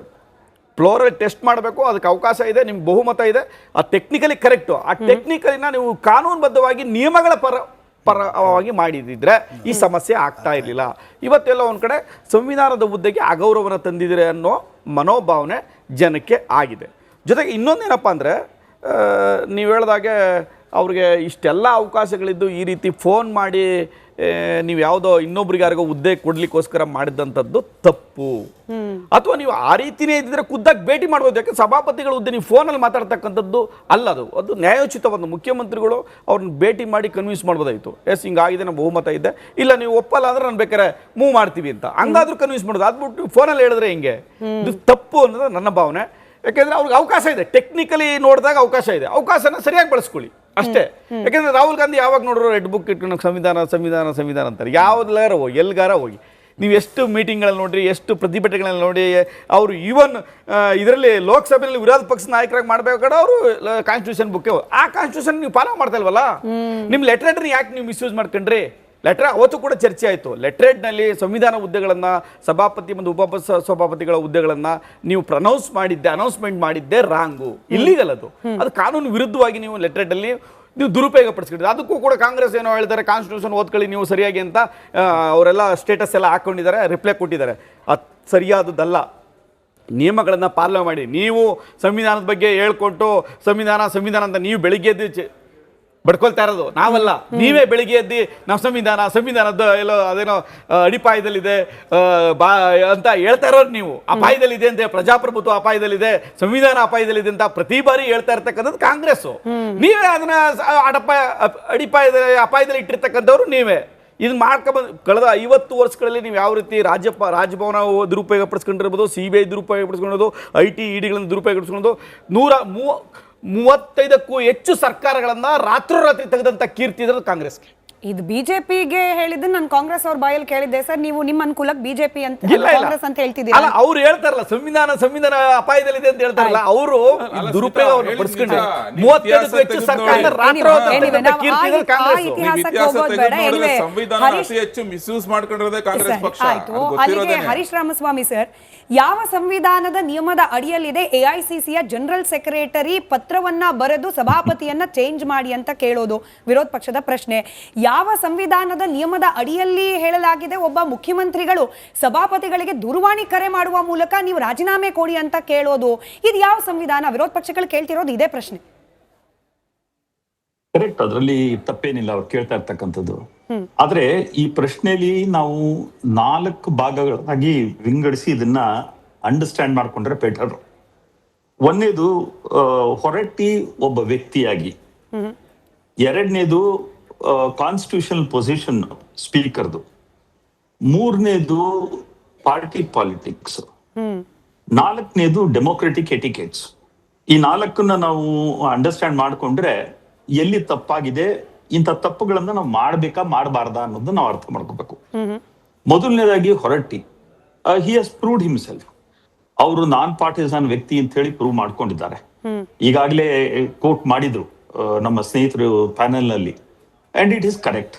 ಇಷ್ಟು ವರ್ಷದ ಒಂದು ಅವರ ರಾಜಕೀಯ ಜೀವನದಲ್ಲಿ ಅವ್ರು ನಡ್ಕೊಂಡಿರ್ತಕ್ಕಂಥ ರೀತಿಯನ್ನ ನೋಡಿದಾಗ ನಾವು ಆ ಸ್ಪೀಕರ್ ಪೊಸಿಷನ್ಗೆ ಏನಾದ್ರು ಗೌರವ ತಂದಿದ್ರೆ ಬಹಳ ಇಂಪಾರ್ಟೆಂಟ್. ಅವ್ರ ಜೊತೆ ಇಂಟರಾಕ್ಟ್ ಮಾಡಿದಾಗ ಅವ್ರು ಬರ್ದಿರ್ತಕ್ಕಂಥ ಕೆಲವು ಪತ್ರಗಳನ್ನು ಕೂಡ ನಾನು ಸಹ ನೋಡಿದ್ದೇನೆ. ಬಹಳ ನೊಂದು ಅವರು ಪತ್ರಗಳನ್ನ ಬರೆದಿದ್ದಾರೆ, ಡೆಮೋಕ್ರೆಟಿಕ್ ಪ್ರೊಸೀಜರ್ಸ್ ಯಾವ ತರ ಇವ್ಯಾಪರೇಟ್ ಆಗ್ತಾ ಇದೆ ಅಂತ. That is one part. ಎರಡನೇ ಪಾರ್ಟ್, ಡೆಮೋಕ್ರೆಟಿಕ್ ಮೆಥಡಾಲಜಿ ಅಥವಾ ಎಟಿಕೇಟ್ಸ್ ನೀವು ಗಮನಿಸಿದಾಗ ಕಾಂಗ್ರೆಸ್ ಹ್ಯಾಸ್ ಬ್ಲಂಡರ್ಡ್ ಅನ್ಡೌಟೆಡ್ಲಿ. ಕಾಂಗ್ರೆಸ್ ಈ ಕೆಲಸವನ್ನು ಮಾಡಬಾರ್ದಿತ್ತು, ಮಾಡಿದೆ. And it is also in a way show off of how constitution is disrespected or not understood. ಯಾಕೆಂದ್ರೆ ಇಷ್ಟು ಪೊಲಿಟಿಕಲ್ ಎಕ್ಸ್ಪೀರಿಯನ್ಸ್ ಇರ್ತಕ್ಕಂಥವ್ರು ಈ ರೀತಿಯಾದಂತ ಒಂದು ಡೆಮೋಕ್ರೆಟಿಕ್ ಎಟಿಕೇಟ್ಸ್ ನೇ ತಪ್ಪು ಮಾಡ್ತಾ ಇದ್ದಾರೆ ಅಂತ ಹೇಳಿದ್ರೆ ಏನ್ ಪ್ರೆಸಿಡೆನ್ಸ್ ಹಾಕ್ತಾ ಇದ್ದೀರಾ ನೀವು? That is another questionable thing. ಮೂರನೇದು, what is the democratic position ಅಥವಾ ಕಾನ್ಸ್ಟಿಟ್ಯೂಷನಲ್ ಪೊಸಿಷನ್? ಕಾನ್ಸ್ಟಿಟ್ಯೂಷನಲ್ ಪೊಸಿಷನ್ ಈಗಾಗಲೇ ಮಾತಾಡಿದ್ರಿ, 183 + 165. Correct. But is it possible when a person has not committed any such mistakes, ನೀವು ಅವ್ರನ್ನ ಸುಮ್ನೆ ರಿಮೂವ್ ಮಾಡ್ತೀನಿ ಅಂದ್ರೆ ದಟ್ ಬಿಕಮ್ಸ್ ಕ್ವಶನಬಲ್. ಸೊ ಕೆಲವರು 8 ವರ್ಷ ಮಾಡಿದ್ದಾರೆ, ಕೆಲವರು 7 ವರ್ಷ ಮಾಡಿದ್ದಾರೆ, ನಾನ್ ಪಾರ್ಟಿಸನ್ ಆಗಿ. ಪಕ್ಷಗಳು ಚೇಂಜ್ ಆಗಿದೆ, ಎಲೆಕ್ಷನ್ಸ್ ಆಗಿದೆ, but then they have continued. ಅದಕ್ಕೊಂದು ರೆಸ್ಪೆಕ್ಟ್ ಇದೆ, ಅದನ್ನ ಕೂಡ ನಾವು ಇಲ್ಲಿ ಗಮನಿಸಬೇಕಾಗಿದೆ. And lastly partisan position. ಈಗ ಲ್ಯಾರಿ ಗೈನರ್ ಅನ್ನೋರು ಒಂದು ಪುಸ್ತಕ ಬರೆದಿದ್ರು ಬಹಳ ಹಿಂದೆ, ಟಿರನಿ ಆಫ್ ದಿ ಮೆಜಾರಿಟಿ ಅಂತ. ನೀವು ಮೆಜಾರಿಟಿ ಇದೆ ಅನ್ನೋ ಕಾರಣಕ್ಕಾಗಿ ನೀವು ಏನ್ ಬೇಕಾದ್ರೂ ಮಾಡಬಹುದು, ಏನೇ ಪ್ರೆಸಿಡೆನ್ಸ್ ಮಾಡಬಹುದು ಅಂದಾಗ ಲೆಟರ್ ಆಫ್ ದ ಲಾ ಮತ್ತು ಸ್ಪಿರಿಟ್ ಆಫ್ ದ ಲಾ ನಾವು ಗಮನದಲ್ಲಿ ಇಟ್ಕೊಳ್ಬೇಕಾಗ್ತದೆ. ಇಲ್ಲಿ ಲೆಟರ್ ಆಫ್ ದ ಲಾ ನೋಡ್ಬಿಟ್ಟು ನಾವು 183C ಅಥವಾ 165C ನಾವು ನೋಡಿ ಮಾಡ್ತೀವಿ ಅಂತಂದ್ರೆ ದಟ್ ಇಸ್ ವೆರಿ ರಾಂಗ್. ಅದು ಮಾಡಬಾರ್ದು. ಯಾಕೆ ಅಂತ ಹೇಳಿದ್ರೆ ಯಾವ ವ್ಯಕ್ತಿಯನ್ನ ನಾವು ಉಳಿಸ್ಕೊಂಡು ಹೋಗ್ತಾ ಇದೀವಿ ಅದು ಇಟ್ ಬಿಕಮ್ಸ್ ವೆರಿ ಇಂಪಾರ್ಟೆಂಟ್, ಯಾರು ಆ ಚೇರಲ್ಲಿ ಕೂತಿದ್ದಾರೆ ಅನ್ನೋದು. ಅಂಡ್ ಅನ್ಫಾರ್ಚುನೇಟ್ಲಿ ಫಾರ್ ಹೊರಟ್ಟಿ, ಅವರ ಹೆಲ್ತ್ ಸರಿ ಇಲ್ಲದೆ ಇದ್ದಾಗ ಇಂಥ ಇಶ್ಯೂಸ್ ಬಂದಿರತಕ್ಕಂಥದ್ದು ಮೋಸ್ಟ್ ಇನ್ಹ್ಯೂಮನ್ ಬಿಹೇವಿಯರ್. ಇವುಗಳನ್ನ ಇವ್ರು ಎಂದ ಕರೆಕ್ಟ್ ಮಾಡ್ಕೊಳ್ತಾರೆ ಅನ್ನೋದು ಬಹಳ ಇಂಪಾರ್ಟೆಂಟ್. ಯಾಕೆಂದ್ರೆ ಒಬ್ಬ ವ್ಯಕ್ತಿ ತನ್ನ ಆರೋಗ್ಯ ಸರಿ ಇಲ್ಲ, 80 ವರ್ಷ ಅವ್ರು ಕಳೆದಿರ್ತಕ್ಕಂಥ ಕಾಲ ಮತ್ತು ಅವರ ಹೆಲ್ತ್ ಸರಿ ಇಲ್ಲದೆ ಇದ್ದಾಗ ನಾವು ಇದನ್ನ ಹೇಗೆ ಕಮ್ಯುನಿಕೇಟ್ ಮಾಡಬೇಕು? This is where the texture of politics becomes very important. ಇದನ್ನೇ ನಾ ಪದೇ ಪದೇ ಹೇಳ್ತೀನಿ, ಇಂಡಿಯಾ ದೇಶದಲ್ಲಿ ನಾವು ನಮ್ಮ ಟೆಕ್ಸ್ಚರ್ ಆಫ್ ಪಾಲಿಟಿಕ್ಸ್ ಇರ್ಬೋದು, ನಮ್ಮ ಕ್ವಾಲಿಟಿ ಆಫ್ ಪಾಲಿಟಿಕ್ಸ್ ಅನ್ನ ನಾವು ಬದಲಾಯಿಸಕ್ಕೆ ಹೋಗ್ತಾ ಇಲ್ಲ. ಅದಕ್ಕೆ ಎಲೆಕ್ಷನ್ ಅನ್ನ ನಾವು ಕಂಡಕ್ಟ್ ಮಾಡಿದಾಗ ಎಷ್ಟು ಎಜುಕೇಟೆಡ್ ಜನ ಹೋಗಿ ಕೂತ್ಕೋಬೇಕು. ಎಜುಕೇಟೆಡ್ ಅಂತ ಹೇಳಿದ್ರೆ not in terms of qualification, but in terms of being A human. ನಾವು ಅಲ್ಲಿ ಕೂತ್ಕೊಂಡು ನಾವು ಏನ್ ಕೆಲಸ ಮಾಡ್ಬೇಕು ಅನ್ನೋದನ್ನ ಅರ್ಥ ಮಾಡ್ಕೊಳ್ಬೇಕು ಅಂತಕ್ಕಂಥದ್ದು. And lastly, how can anybody with so much of experience write about the speaker's position and deputy speaker's position in a letterhead? ನೀವು ಪರ್ಸನಲ್ ಕಮ್ಯುನಿಕೇಶನ್, ಕಾನ್ಫಿಡೆನ್ಷಿಯಲ್ ಕಮ್ಯುನಿಕೇಶನ್ ಅಲ್ಲಿ ನೀವು ಏನಾದ್ರು ಮಾಡ್ಕೊಳ್ಳಿ, but how can that be published? ಅಂದ್ರೆ ಅಷ್ಟು ಸಂವಿಧಾನಬದ್ಧವಾಗಿ, I don't know sir, ಅಷ್ಟು ಸಂವಿಧಾನಬದ್ಧವಾಗಿ ಇದೆಲ್ಲ ಪ್ರಕ್ರಿಯೆಗಳಾಗ್ತಾ ಇದ್ದಿದ್ರೆ ಬಹುಶಃ ಇವತ್ತು ಡಿಬೇಟ್ ನಿಂದ ಹೊರಗುಳಿಯೋ ನಿರ್ಧಾರ ಕಾಂಗ್ರೆಸ್ ಮಾಡ್ತಿರ್ಲಿಲ್ವೇನೋ ಅಂತ. ಮಾಡ್ತಾನೆ ಇರ್ಲಿಲ್ಲ. ಯಾಕೆ ಅಂತ ಹೇಳಿದ್ರೆ they can't defend, they need to surrender. ಒಂದು ಸಾರಿನಾರು ಹೇಳ್ಬೇಕು ಅವ್ರು, ನಾವು ತಪ್ಪು ಮಾಡಿದೀವಿ, this is a mistake, it has happened for some reason ಅಂತನಾರು ರೀಸನ್ ಕೊಡ್ಲಿ. ಈಗಾಗಲೇ ಒಂದು ಬ್ಲೈಂಡ್ ರೀಸನ್ ಕೊಟ್ಟಿದ್ದಾರೆ, ಟೈಪಿಂಗ್ ಎರರ್ ಆಯ್ತು ಅಂತ. They should be very careful about these things. ಆಮೇಲೆ the whole idea of sending a cabinet in a list which is a prerogative of the chief minister ಮತ್ತು local politics ನೀವು ಡೆಲ್ಲಿಯಿಂದ dictate ಮಾಡ್ತಾ ಇದ್ದೀವಿ. ಅಲ್ಲಿಗೆ ಸಚಿವರನ್ನ ಆಯ್ಕೆ ಮಾಡೋ ನಿರ್ಧಾರ ಕಂಪ್ಲೀಟ್ ಆಗಿ ಸಿಎಂ ವಿವೇಚನೆ ಅನ್ನೋದು ಸುಳ್ಳು ಅಂತ ಕಾಂಗ್ರೆಸ್ ಪ್ರೂವ್ ಮಾಡಿದಾಗಾಯ್ತು. ಹಾಗೆ ಆನ್ ದ ಫ್ಲೋರ್ ಸಭಾಪತಿಗಳ ಆಯ್ಕೆ ಆಗಬೇಕು ಅನ್ನೋ ನಿಯಮವನ್ನ ಕೂಡ ಗಾಳಿಗೆ ತೂರ್ದಂಗಾಯ್ತು. ಒಂದೇ ಸತಿ ಒಂದೇ ಪತ್ರದಲ್ಲಿ ಎರಡೆರಡು ಮಿಸ್ಟೇಕ್ ಅಲ್ಲ, ಪ್ರಜಾಪ್ರಭುತ್ವವೇ ಅಲ್ಲ ಇದು. ಸರಿ, ನಮ್ಮ ಕಾನ್ಸ್ಟಿಟ್ಯೂಯೆಂಟ್ಸ್ ಅಂದ್ರೆ ನಮ್ಮ ಪವರ್ ಏನು? ಸರಿ, ಹಾಗಾದ್ರೆ ನಾವೆಲ್ಲ ಏನ್ ಸ್ಪೆಕ್ಟೇಟರ್ಸೇ? ಸರಿ ಸರಿ sir, but everything is fair in love, war and politics ಅಲ್ವಾ ಮೋಹನ್ ವಿಶ್ವ ಅವರೇ? ಇವಾಗೇನು ಋಣ ಸಂದಾಯ ಮಾಡ್ಬೇಕಪ್ಪ, ಅವಾಗ್ಲೇ ಪ್ರದೀಪ್ ಅವ್ರು ಹೇಳ್ತಿದ್ರು ಮುಖ್ಯಮಂತ್ರಿಗಳಿಗೆ ಅಂಥದ್ದೇನಿತ್ತು ಫೋನ್ ಮಾಡಿ ಮಾತನಾಡುವಂಥದ್ದು. ಹೌದು, 140 ಶಾಸಕರನ್ನ ಮ್ಯಾನೇಜ್ ಮಾಡಬೇಕು, ಸುಲಭದ ಕೆಲಸ ಅಲ್ಲ. ಇಲ್ಲೂ ಮೆಜಾರಿಟಿ ಇದೆ ಪ್ರಾಬ್ಲಮ್ಮು. ಎಲ್ಲರನ್ನ ಕ್ಯಾಬಿನೆಟ್ಗೆ ಸೇರಿಸ್ಕೊಳ್ಳೋಕ್ಕಾಗಲ್ಲ. ಯಾರಿಗೆಲ್ಲ ಋಣ ಸಂದಾಯ, ಎಸ್ಪೆಷಲಿ ಋಣ ಸಂದಾಯ ಯಾರಿಗೆಲ್ಲ ಮಾಡಲೇಬೇಕು ಅಂಥವರಿಗೆ ನಿಗಮ ಮಂಡಳಿ ಕೊಡಬೇಕಾಗತ್ತೆ, ಅಂಥವರಿಗೆ ಸಭಾಪತಿ ಅಥವಾ ಸ್ಪೀಕರ್ ಹುದ್ದೆ ಇಂಥದ್ದನ್ನು ಕೊಡಲೇಬೇಕಾಗತ್ತೆ. ಸಲೀಂ ಅಹಮದ್ ಅವರ ಕಾಂಟ್ರಿಬ್ಯೂಷನ್ ಏನು ಕಮ್ಮಿ ಇದೆಯಾ? ದಾವಣಗೆರೆ ಬೈ ಎಲೆಕ್ಷನ್ ನಾವೆಲ್ಲ ನೋಡ್ಲಿಲ್ವಾ? ಜಮೀರ್ ಅಹಮದ್ ಖಾನ್ ಅವರ ಅಸಹಕಾರ, ಮುಸ್ಲಿಂ ಸಮುದಾಯದ ಬಹಿಷ್ಕಾರದಂತಹ ಹೇಳಿಕೆಗಳು ಕಾಂಗ್ರೆಸ್ ಪಕ್ಷಕ್ಕೆ. ಇಂಥ ಟೈಮಲ್ಲಿ ನಿಂತವ್ರು ಯಾರು? ಅದೇ ರಿಜ್ವಾನ್ ಅರ್ಷದ್ ಅವರು ಮಂತ್ರಿ ಮಾಡ್ಕೊಂಡಿದ್ದಾರೆ. ಸಲೀಂ ಅಹಮದ್ ಅವರು ಅವಕಾಶ ಕೊಡಬೇಕು, ಋಣ ಸಂದಾಯ ಆಗಬೇಕು. ಅಲ್ಲ, ನೀವು ಋಣ ಸಂದಾಯ ಮಾಡಬೇಕು ಅಂತ ಹೇಳಿ ಸಂವಿಧಾನ ವಿರೋಧಿ ನಡೆ ಮಾಡೋದಲ್ಲ. ನೀವು ಆತರ ಋಣ ಸಂದಾಯ ಮಾಡಬೇಕು ಅಂತಿದ್ರೆ ನಾಗೇಂದ್ರನ್ ಯಾಕ್ರಿ ಕೊಟ್ರಿ? ನಾಗೇಂದ್ರ ಮೇಲೆ ಇವತ್ತು ಆರೋಪ ಇದೆ, ಚಾರ್ಜ್ ಶೀಟ್ ಅಲ್ಲಿ ಇವತ್ತು ಎಷ್ಟಿದೆ ಸಿಬಿಐ ನಲ್ಲಿ. ನಾಗೇಂದ್ರನ್ ಜಾಗ ತಗೊಂಡೋಗಿ ಕೊಡ್ಬೋದಾಗಿತ್ತಲ್ಲ ಸಲೀಂ ಮೊಹಮ್ಮದ್ನ. ನಾಗೇಂದ್ರ ಏನ್ ಋಣ ಸಂದಾಯ ಮಾಡಿದ್ರಿ ನೀವು? ತಿರ್ಗಾ ಯಾಕೆ ಇವರು ಯಾರದು ಜಮೀರ್ ಅಹಮದ್ ಖಾನ್ ಬಗ್ಗೆ ಅಷ್ಟೆಲ್ಲ ಮಾತಾಡಿದ್ರಿ ನೀವು? ಆಡಿಯೋ ಎಲ್ಲ ಲೀಕ್ ಮಾಡಿಸ್ಬಿಟ್ಟಿದೆ. D K Shivakumar cabinet expansion ಹತ್ರ ಬಂದ ತಕ್ಷಣ ಹಂಗ್ ಮಾಡಿದ್ರು, ಪಕ್ಷದ ವಿರುದ್ಧ ನಡ್ಕೊಂಡ್ರು ಅಂತ ಹೇಳ್ಬಿಟ್ಟು ಜಮೀರ್ ಅಹಮದ್ ಖಾನ್ಗೆ ಕೊಡೋದ್ ಬಿಟ್ಬಿಟ್ಟು ಇವ್ರು ಕೊಡ್ಬೋದಾಗಿತ್ತು. ಯಾಕೆ ಕೊಡ್ಲಿಲ್ಲ ನೀವಾಗ ಋಣ ಸಂದಾಯ ಮಾಡೋ ಹಂಗಿದ್ರೆ? ನೀವು ಋಣ ಸಂದಾಯ ಮಾಡ್ತೀನಿ ಅಂತ ಏನೋ ಕತೆ ಹೇಳ್ಕೊಂಡು ನಾಟಕ ಮಾಡ್ಕೊಂಡು ಇವತ್ತು ನೀವು ಸಂವಿಧಾನ ವಿರೋಧಿ ನಡೆ ಅನುಸರಿಸೋದು ಬೇಡ. ಗೊತ್ತಾಯ್ತಲ್ಲ? ಸಂವಿಧಾನಿಕವಾಗಿ ಏನಿದ್ಯೋ ಅದನ್ನ ಫಾಲೋ ಮಾಡಿ. ಮಾತೆತ್ತರೆ ಸಂವಿಧಾನ ನಾವು ಕಾಪಾಡ್ತೀವಿ ಅಂತ ಸುಳ್ಳು ಹೇಳ್ಕೊಂಡು ನಿಮ್ಮ ರಾಷ್ಟ್ರೀಯ ನಾಯಕರನ್ನೇ ಮಾತಾಡ್ತಾರೆ. ನಿಮ್ಮ ಪಾರ್ಟಿ ಇಂಟರ್ನಲ್ ಅಪಾಯಿಂಟ್ಮೆಂಟ್ಗಳನ್ನ ಬೇಕಾದ್ರೆ ನಿಮ್ ಕೆ ಸಿ ವೇಣುಗೋಪಾಲ್ ಏನಾರ ಮಾಡ್ಕೊಳ್ಳಿ, ನಿಮ್ ಯಾವ್ದೋ ಪಕ್ಷದ ಪದಾಧಿಕಾರಿನೋ ಅಧ್ಯಕ್ಷನ ಉಪಾಧ್ಯಕ್ಷನ ಜನರಲ್ ಸೆಕ್ರೆಟರಿನ ಯಾರು ಮಾಡ್ಕೊಳ್ಳಿ. ಇದು ಒಂದು ಕಾನ್ಸ್ಟಿಟ್ಯೂಷನಲ್ ಪೋಸ್ಟ್. ನೀವು ಅದನ್ನ ನಿಮ್ ಲೆಟರ್ ಅಲ್ಲಿ ಕಳಿಸ್ತೀರಾ ಅಂತ ಹೇಳಿ ನೀವು ಸಂವಿಧಾನನ ಯಾವ ರೀತಿಯಾಗಿ ಮಿಸ್ಯೂಸ್ ಮಾಡ್ಕೊಂಡಿರ್ಬೇಡ. ಹಿಂದೆ ಅದೇ ಪ್ರೆಸಿಡೆಂಟ್ ಇವ್ರು ಮುಂದೆ ಮಾಡ್ಕೊಂಡು ಹೋಗ್ತಾ ಇರೋದು. ಇದಕ್ಕೆ ರಾಹುಲ್ ಗಾಂಧಿ ಇವತ್ತು ಉತ್ತರ ಕೊಡ್ಬೇಕಾಗಿರೋದು. ಮಾತಾಡ್ತಾರೆ ಸಂವಿಧಾನದ ಬಗ್ಗೆ ಮಾತಾಡೋ ರಾಹುಲ್ ಗಾಂಧಿ ಇವತ್ತು ಈ ಪ್ರಶ್ನೆಗೆ ಉತ್ತರ ಕೊಡ್ಲೇಬೇಕು. ಇದೊಂಥರ ಪರಿಷತ್ ಎಮರ್ಜೆನ್ಸಿ ಆಗೋಗಿದೆ ಕರ್ನಾಟಕದಲ್ಲಿ ಇವತ್ತು ಮಾಡಿರೋದು. ಪರಿಷತ್ ಎಮರ್ಜೆನ್ಸಿ, ನಿಜವಲ್ಲ ಪರಿಷತ್ ಎಮರ್ಜೆನ್ಸಿ ಅಂದ್ರೆ ಮತ್ತಿನ್ನೇನಿದು? ನೀವು ಸಂವಿಧಾನವನ್ನ ನಿಮ್ಗೆ ಇಷ್ಟ ಬಂದಂಗೆ ಬಳಸ್ಕೊಂಡು ಒಂದು ಲೆಟರ್ ಅಲ್ಲಿ ಅಪಾಯಿಂಟ್ ಮಾಡ್ತೀರಾ ಸಭಾಪತಿಗಳು ಅಂತ ಹೇಳಿದ್ರೆ 45 ವರ್ಷ ಪೊಲಿಟಿಕಲ್ ಎಕ್ಸ್ಪೀರಿಯನ್ಸ್ ಇರುವಂತಹ ವ್ಯಕ್ತಿಯವರು ಒಂದು ಚೂರು ಕಳಂಕ ಇಲ್ಲ ಅಂತ ಹೇಳಿ ಅವ್ರ ಬಗ್ಗೆ ನಿಮ್ಮ ಪಕ್ಷದವರೇ ಹೇಳಿದ್ದಾರೆ. ಇವಾಗ ನೀವಾಗ ಅವಿಶ್ವಾಸ ಗೊತ್ತೊಳ್ಳಿ ನಿರ್ಣಯ ತರ್ತೀರಾ ಅಂತ ಹೇಳಿದ್ರೆ 6-7 ತಿಂಗಳ ಮುಂಚೆ ಅವ್ರನ್ನ ಚೆನ್ನಾಗಿ ಹೊಗಳ್ಬಿಟ್ಟು ಏನು ಮಾಡೇ ಇಲ್ಲ ಅಂತ ಹೇಳ್ಬಿಟ್ಟು ಇವಾಗ ಹೆಂಗ್ ತರ್ತೀರಾ ನೀವಾಗಾದ್ರೆ? ಆಯ್ತು, ನಮ್ ಜೊತೆ MLC ರವಿಕುಮಾರ್ ಅವರು ಕನೆಕ್ಟೆಡ್ ಇದ್ದಾರೆ ಹೊರಗಿನಿಂದ. ಸರ್ ನಮಸ್ಕಾರ, ನನ್ನ ಧ್ವನಿ ತಲುಪ್ತಾ ಇದೆ ಅಂತ ಹೇಳಿ ಭಾವಿಸ್ತಾ, ಈಗ ಕೋಟಾ ಶ್ರೀನಿವಾಸ್ ಪೂಜಾರಿ ಅವರು ಸ್ಪೆಸಿಫಿಕ್ ಆಗಿ ಹೇಳಿದ್ದಾರೆ ಇದು ವೈಯಕ್ತಿಕ ಹೇಳಿಕೆ, ಪಕ್ಷ ಏನಾದರೂ ನಿರ್ಧಾರ ತೆಗೆದುಕೊಳ್ಳಿ ಅನ್ನೋ ಕ್ಲಾರಿಫಿಕೇಶನ್ ಒಂದಿಗೆ ಹೇಳಿದ್ದಾರೆ. ಆಯ್ತು, 45 ವರ್ಷ ಸುದೀರ್ಘ ರಾಜಕೀಯ ಅನುಭವ ಅವರಿಗಿದೆ, 8 ಬಾರಿ ಆಯ್ಕೆ ಆಗಿದ್ದಾರೆ, ಮೆಜಾರಿಟಿ ಕಾಂಗ್ರೆಸ್ ಪಕ್ಷಕ್ಕಿದೆ. ತೀರಾ ಮುಜುಗರದ ಸನ್ನಿವೇಶಕ್ಕೆ ಒಳಗಾಗೋದ್ಕಿಂತ ಅವ್ರು ರಾಜೀನಾಮೆ ಕೊಟ್ಟು ಗೌರವಯುತವಾಗಿ ಹೊರ ನಡೆದ್ರೆ ಬೆಟರು, ಇದು ನನ್ನ ವೈಯಕ್ತಿಕ ಅಭಿಪ್ರಾಯ ಅಂತ ಹೇಳಿ ಕೋಟಾ ಶ್ರೀನಿವಾಸ್ ಪೂಜಾರಿ ಅವರು ಹೇಳಿಕೆ. ರವಿಕುಮಾರ್ ಸರ್, ಇಲ್ಲ, ಕೋಟಾ ಶ್ರೀನಿವಾಸ್ ಪೂಜಾರಿ ಅವರು ತಮ್ಮ ಹೇಳಿಕೆಯನ್ನ ಕೊಟ್ಟಿದ್ದಾರೆ. ಅಲ್ಲ, ನಾನು ಕಾಂಗ್ರೆಸ್ನಲ್ಲಿ ಸಭಾಪತಿ ಸ್ಥಾನವನ್ನ, ರಾಷ್ಟ್ರಪತಿ ಸ್ಥಾನವನ್ನ, ಸ್ಪೀಕರ್ ಸ್ಥಾನವನ್ನ ಕಾಂಗ್ರೆಸ್ನ ಲೆಟರೇಟ್ ನಲ್ಲಿ ಹೆಸರು ಕಳಿಸ್ಬಿಟ್ಟು ಇವ್ರನ್ನ ನೇಮಕ ಮಾಡ್ತೀವಿ, ನೀವು ಕೆಳಗಿಳಿರಿ ಅಂತ ಇಷ್ಟೊಂದು ರಾಜಕೀಕರಣಗೊಳಿಸದ ಈ ಒಂದು ಸ್ಥಾನನ? Is it fair? ಇದೊಂದು ಸಾಂವಿಧಾನಿಕವಾಗಿರ್ತಕ್ಕಂಥ ಹುದ್ದೆ. ಆ ಹುದ್ದೆನ ಸಾಮಾನ್ಯವಾಗಿ ಎರಡೂ ಪಕ್ಷದವರು ಅಥವಾ ಪ್ರತಿಪಕ್ಷ ಆಡಳಿತ ಪಕ್ಷ ಇಬ್ರು ಸೇರ್ಕೊಂಡು ಯಾರಾಗ್ಬೋದು ಅಂತೇಳಿ ಸಮನ್ವಯ ಭಾವನೆಯಿಂದ ಆ ಪೋಸ್ಟ್ ಅನ್ನ ನಾವು ಆರಿಸ್ತೀವಿ. ಇದು ಸದನದ ಹೊರಗಡೆ ಅಲ್ಲ. ಈವನ್ ಇಲ್ಲಿ ಯಾವುದೇ ಲೆಟರ್ ಹೆಡ್ ಅಲ್ಲಿ ಆ ಒಂದು ಹೆಸರನ್ನ ಕಳಿಸ್ಕೊಡೋದಿಲ್ಲ. ಈವನ್ ಬಿಜೆಪಿ ಇರ್ಬೋದು, ಕಾಂಗ್ರೆಸ್ ಇರ್ಬೋದು, ಯಾವುದೇ ಪಾರ್ಟಿ ಇರ್ಬೋದು, ಆ ಹೆಸರನ್ನ.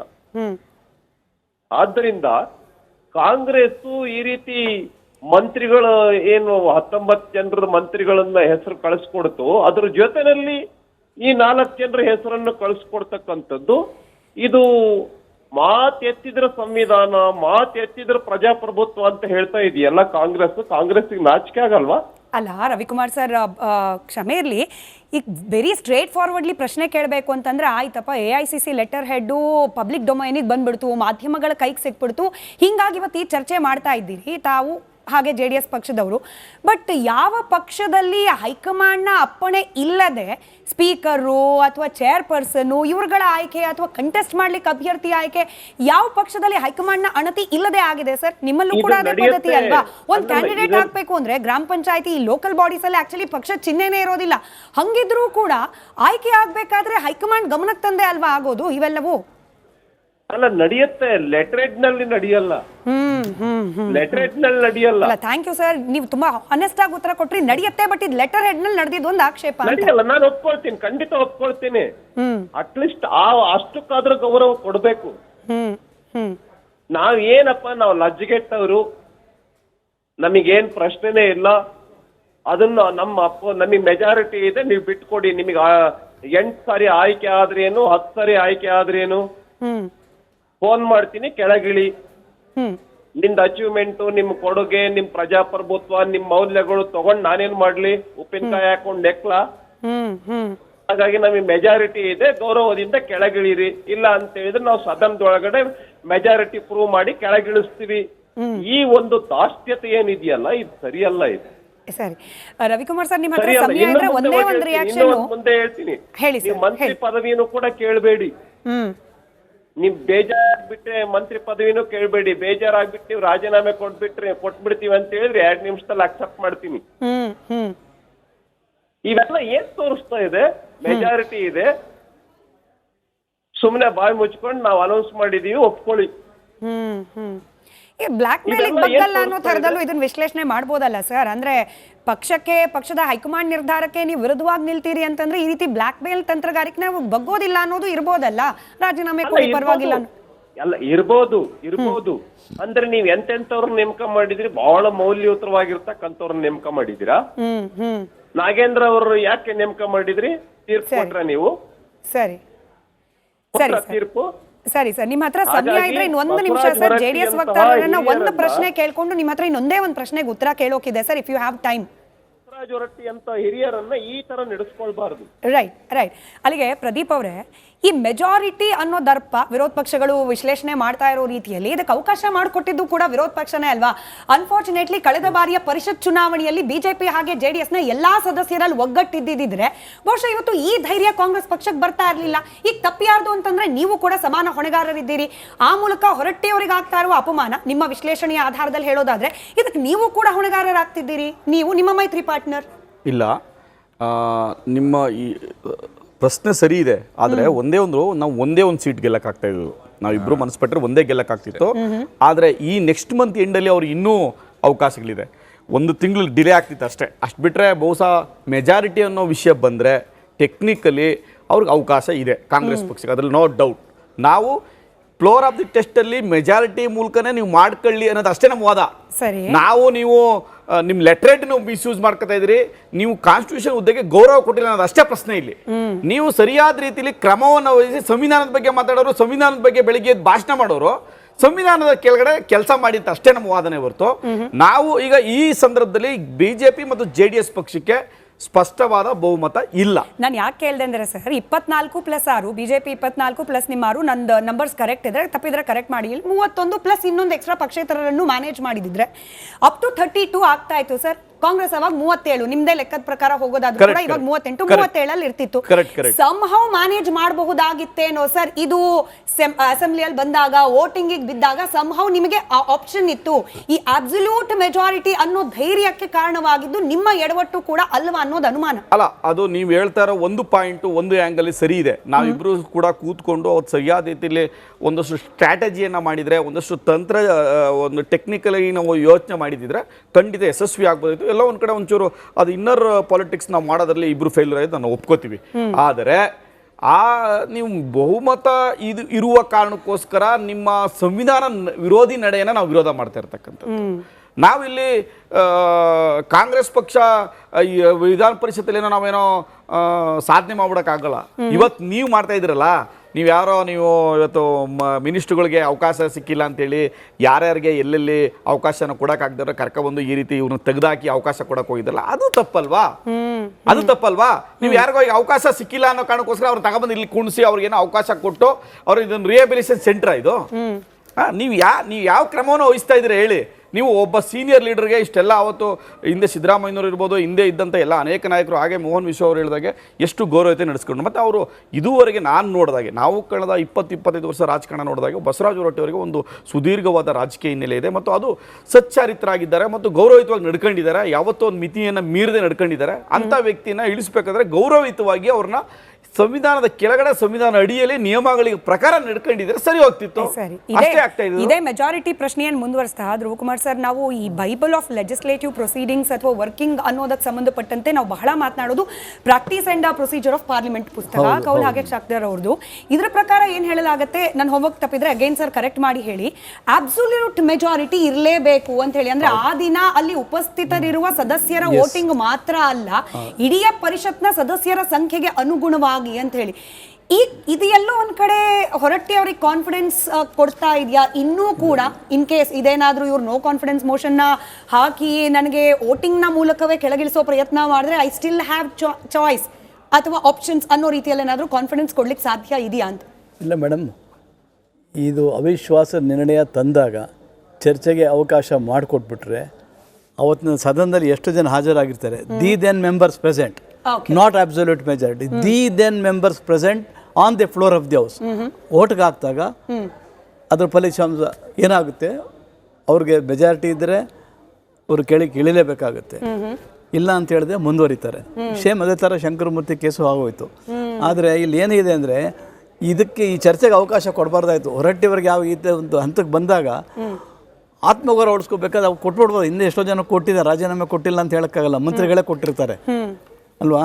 ಸೊ ಕೊಟ್ಟಿದ್ರೆ ಇದಕ್ಕೆಲ್ಲ ಈ ಚರ್ಚೆಗೆ ಅವಕಾಶ ಸರ್ ಇಂಟರಪ್ಟ್ ಮಾಡ್ತಾ ಇದ್ದೀನಿ. ಅವಧಿ ಪೂರ್ವ ರಾಜೀನಾಮೆ ಕೊಡ್ಲಿಕ್ಕೆ ಅಥವಾ ಕೆಳಗಿಳಿಲಿಕ್ಕೆ ಯಾರಿಗೆ ಇಷ್ಟ ಇರುತ್ತೆ ಸರ್? ಸಿದ್ದರಾಮಯ್ಯನವರು ಅಥವಾ ಯಡಿಯೂರಪ್ಪನವರು ಅವ್ರ ಮುಖ್ಯಮಂತ್ರಿಗಳು, ಇವ್ರು ಸಭಾಪತಿ ಅಂದ್ರೂ ಕೂಡ ಇದೇ ಇನ್ನು 2028 ತನಕ ಅವಕಾಶ ಅಂದಾಗ ಸುಮ್ಮನೆ ಯಾಕೆ ಅವ್ರು ಅದೇ ಹೇಳ್ತಿರೋದು, ಕಾರಣ ಇಲ್ದಲೆ ನಾನು ಯಾಕೆ ರಾಜೀನಾಮೆ ಕೊಡ್ತೀನಿ? ಅದು ಗೌರವ ಸ್ಥಾನ ನೀವು ಹೇಳಿದ್ ಕರೆಕ್ಟು. ಆದರೆ ಅವಿಶ್ವಾಸ ನಿರ್ಣಯ ಡಿಫೆಂಡ್ ಮಾಡ್ಕೊಳ್ಳೋಕೆ ಅವಕಾಶ ಇತ್ತಿತ್ತು.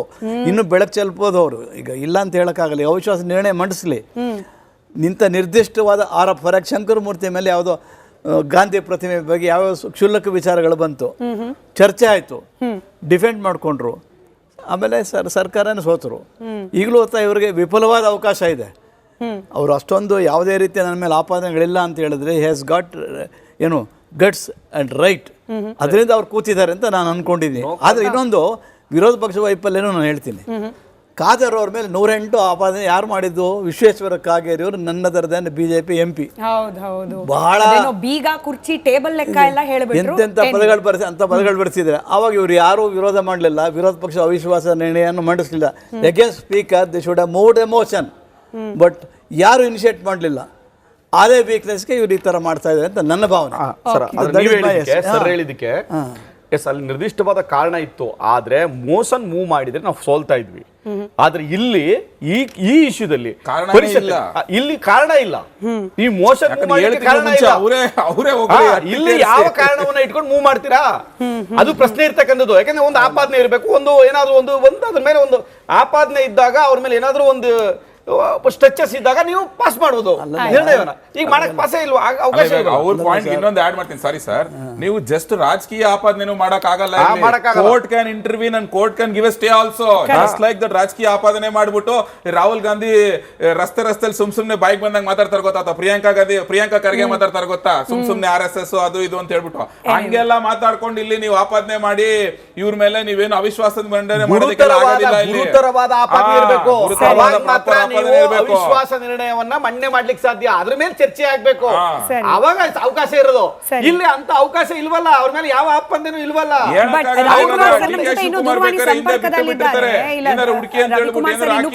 ದೂರವಾಣಿ ಸಂಪರ್ಕದಲ್ಲಿದ್ದಾರೆ sir. Thanks for waiting. And ಕಡೆ ಪ್ರಶ್ನೆ ಸರ್, ನಿಮ್ನ ಬಿಟ್ಕೊಡ್ತೀನಿ ಕೂಡ. ಈಗ ತಲೆ ಕೆಳಗಾಗಿ ನಿಂತರೂ ಕೂಡ ವಿರೋಧ ಪಕ್ಷಗಳು ವಿರೋಧ ವ್ಯಕ್ತಪಡಿಸೋದನ್ನ ಬಿಟ್ರೆ, ಪೊಲಿಟಿಕಲ್ ಸ್ಟೇಟ್ಮೆಂಟ್ ಅನ್ನ ಮಾಡೋದು ಬಿಟ್ರೆ, ಹೊರಟ್ಟಿ ಅವರನ್ನು ಉಳಿಸ್ಕೊಳ್ಳೋ ಪ್ರಯತ್ನಕ್ಕೆ ಯಾವುದೋ ದಾರಿ ಉಳಿದಿಲ್ವಾ ಅಂತ ಹೇಳಿ. ಮೇಡಮ್ರೆ, ನಮಗೆ ಮೆಜಾರಿಟಿ ಇಲ್ಲ, ನಾನು ಒಪ್ಕೊಳ್ತೇನೆ.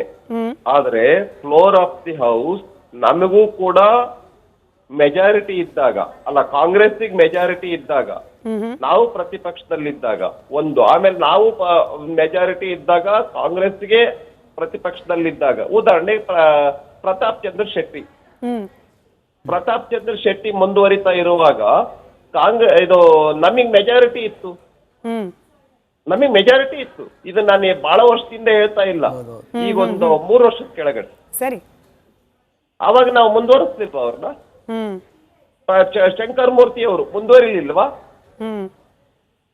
ಈ ತರ ಪರಂಪರೆ ಇದೆ ಕರ್ನಾಟಕ ವಿಧಾನ ಪರಿಷತ್ತಿಗೆ. ಮೆಜಾರಿಟಿ ಬಂದ ತಕ್ಷಣ ಇಳಿಸಿ ಬಿಡಬೇಕು ಅಂತಿಲ್ಲ. ಉದಾಹರಣೆಗೆ ಬಹಳ ಚೆನ್ನಾಗಿ ನಡೀತಾ ಇದ್ದೆ, ನಡೆಸ್ಕೊಂಡು ಹೋಗ್ತಿದ್ದಾರೆ. ಆಡಳಿತ ಪಕ್ಷ ಪ್ರತಿಪಕ್ಷ ಸಂವಿಧಾನದ ಮೌಲ್ಯಗಳನ್ನ ಎತ್ತಿ ಹಿಡಿಬೇಕು, ಎಲ್ಲದರಲ್ಲೂ ರಾಜಕೀಯ ಮಾಡಬಾರ್ದು. ಈ ತರದ ನಿಮಗೆ 10 ಉದಾಹರಣೆಗಳು ಸಿಗುತ್ತೆ. ಇನ್ನು ರಾಜ್ಯಸಭೆನಲ್ಲೂ ಸಿಗುತ್ತೆ, ಇಲ್ಲಿ ಕರ್ನಾಟಕದಲ್ಲಿ ವಿಧಾನ ಪರಿಷತ್ತಲ್ಲೂ ಸಿಗುತ್ತೆ. ಉದಾಹರಣೆಗೆ ಕೌಲ್ ಅಂಡ್ ಶೆಕ್ಟರ್ ಇದ್ರೊಳಗಡೆ ಏನು ಸಂವಿಧಾನದ ವಿಧಿ 182 ಪ್ರಕಾರ ಇದು ಆಂತರಿಕವಾಗಿ ನಡಿಬೇಕು ವಿಧಾನ ಪರಿಷತ್ತಿನಲ್ಲಿ. ಇದನ್ನೇ ಇಲ್ಲ ನಮಗೆ ಮೆಜಾರಿಟಿ ಇದೆ, ನಾವು ಪ್ರೂವ್ ಮಾಡ್ತೀವಿ ಅಂತ ಹೇಳಿದ್ರೆ ಮಾಡಿ, ಯಾರು ಬೇಡ ಅಂತಾರೆ? ಅದು ಬೀದಿ ರಂಪಾಟ ಮಾಡ್ಬೇಕಾಗಿಲ್ಲ. ವಿಧಾನ ಪರಿಷತ್ತಿಗೂ ರಾಜ್ಯಸಭೆಗೂ ಒಂದು ಘನತೆ ಇದೆ, ಗೌರವ ಇದೆ, ವ್ಯಾಲ್ಯೂಸ್ ಇದೆ. ಹಾಗಾಗಿ ಇದನ್ನ ಇಷ್ಟೆಲ್ಲ ರಾಮಾಯಣ ಮಹಾಭಾರತ ಮಾಡ್ಬೇಕಾಗಿರ್ಲಿಲ್ಲ. ಮತ್ತು ಇನ್ನೊಂದು ಪಾಯಿಂಟ್ ನಾನು ಬಹಳ ಹೇಳದಕ್ಕೆ ಬಯಸ್ತೇನೆ. ಇದನ್ನ ಪಕ್ಷಾತೀತವಾಗಿ ಮಾಡಬೇಕು, ಸಂವಿಧಾನದ ಮೌಲ್ಯಗಳನ್ನ ಎತ್ತಿ ಹಿಡಿಬೇಕು. ಒಂದ್ ರೀತಿ ಪ್ರದೇಶ ಕಾಂಗ್ರೆಸ್ ಪಕ್ಷದ ಅಧ್ಯಕ್ಷರನ್ನ ನೇಮಕ ಮಾಡ್ತಾರಲ್ಲ, ಆತರ ನೇಮಕ ಮಾಡ್ಬಿಟ್ರಿ ಇದನ್ನ. ಡಿ ಕೆ ಹರಿಪ್ರಸಾದ್ ಅವ್ರನ್ನ ನೇಮಕ ಮಾಡಿದ್ರಲ್ಲ, ಆತರ ಇವ್ರನ್ನ ಕಾಂಗ್ರೆಸ್ ಪಕ್ಷದ ಒಬ್ಬ ವಿಧಾನ ಪರಿಷತ್ತಿನ ಸದಸ್ಯರನ್ನ ನೇಮಕ ಮಾಡ್ಬಿಡೋದು. ನಿಮಗೆ ಮೆಜಾರಿಟಿ ಬಂದಿದೆ ಅಂತ ಹೇಳಿ ಈಗ ಆಲ್ರೆಡಿ ಸಭಾಪತಿಯವರು ಇದ್ದಾರೆ, ಸಭಾಪತಿಯವರನ್ನ ಇದ್ದಾಗ ಈ ತರ ಇಳಿಸೋದಲ್ಲ. 14 ದಿವಸ ಮುಂಚೆ ಲೆಟರ್ ಕೊಡ್ಬೇಕು. ಲೆಟರ್ ಕೊಟ್ಟ ಮೇಲೆ ಈ ವಿಷಯಕ್ಕೆ ಸಂಬಂಧಪಟ್ಟಂತೆ ನಾವು ಬದಲಾಯಿಸ್ಬೇಕು ಅಂತ ಇಷ್ಟ ಮಾಡ್ತೀವಿ, ನೀವು ಮೆಜಾರಿಟಿ ಪ್ರೂವ್ ಮಾಡಿ. ಇದೆಲ್ಲ ಏನ್ ನಿಯಮಗಳನ್ನ ಇದೆಯಲ್ಲ, ಇದೇನ್ ಸುಮ್ನೆ ಚಂದಕ್ಕ ಇರೋದು? ನಿಯಮಾವಳಿ ಪುಸ್ತಕಗಳನ್ನ ಏನು ಫಾಲೋ ಮಾಡೋದೇ ಇಲ್ವಾ? ಸಂವಿಧಾನ ಫಾಲೋ ಮಾಡೋದೇ ಇಲ್ವಾ? ಸುಮ್ನೆ ತೋರ್ಸೋದಕ್ ಮಾತ್ರ ಹಿಂಗ್ ಇಟ್ಕೊಂಡ್ಬಿಟ್ಟಿದ್ದೀರಾ ಲೋಕಸಭೆನಲ್ಲಿ, ರಾಜ್ಯಸಭೆನಲ್ಲಿ, ಮತ್ ಬೇರೆ ಬೇರೆ ಸಂದರ್ಭಗಳಲ್ಲಿ. ನಿಮಗೆ ಮೆಜಾರಿಟಿ ಬಂದ ತಕ್ಷಣ ನಿಮ್ಗೆ ಏನ್ ಬೇಕೋ ಬದಲಾಯಿಸ್ಬಿಡ್ಬೋದಾ?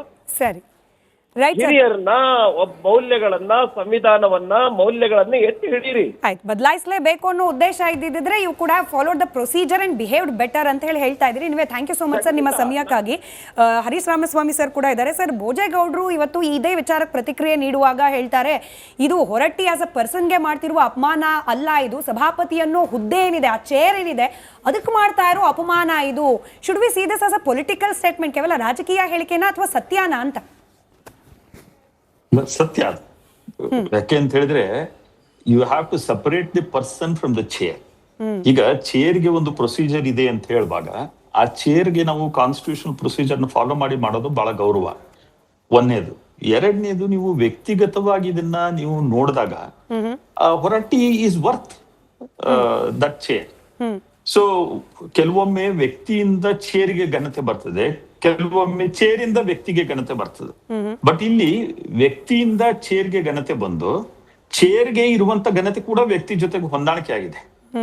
ಆ ಸಂದರ್ಭದಲ್ಲಿ I don't consider it as a political statement. ಯಾಕೆ ಅಂತ ಹೇಳಿದ್ರೆ ಆ ವ್ಯಕ್ತಿಯನ್ನ ಯಾರು ಪರಿಚಯ ಇದೆ, ಯಾರು ಗೊತ್ತಿದೆ, ಮತ್ತು ನಾನ್ ಪಾರ್ಟಿಸನ್ ಆಗಿ ಎಲ್ಲರಿಗೂ ಕೂಡ ಅವ್ರ ಬಗ್ಗೆ ಗೌರವ ಇದೆ.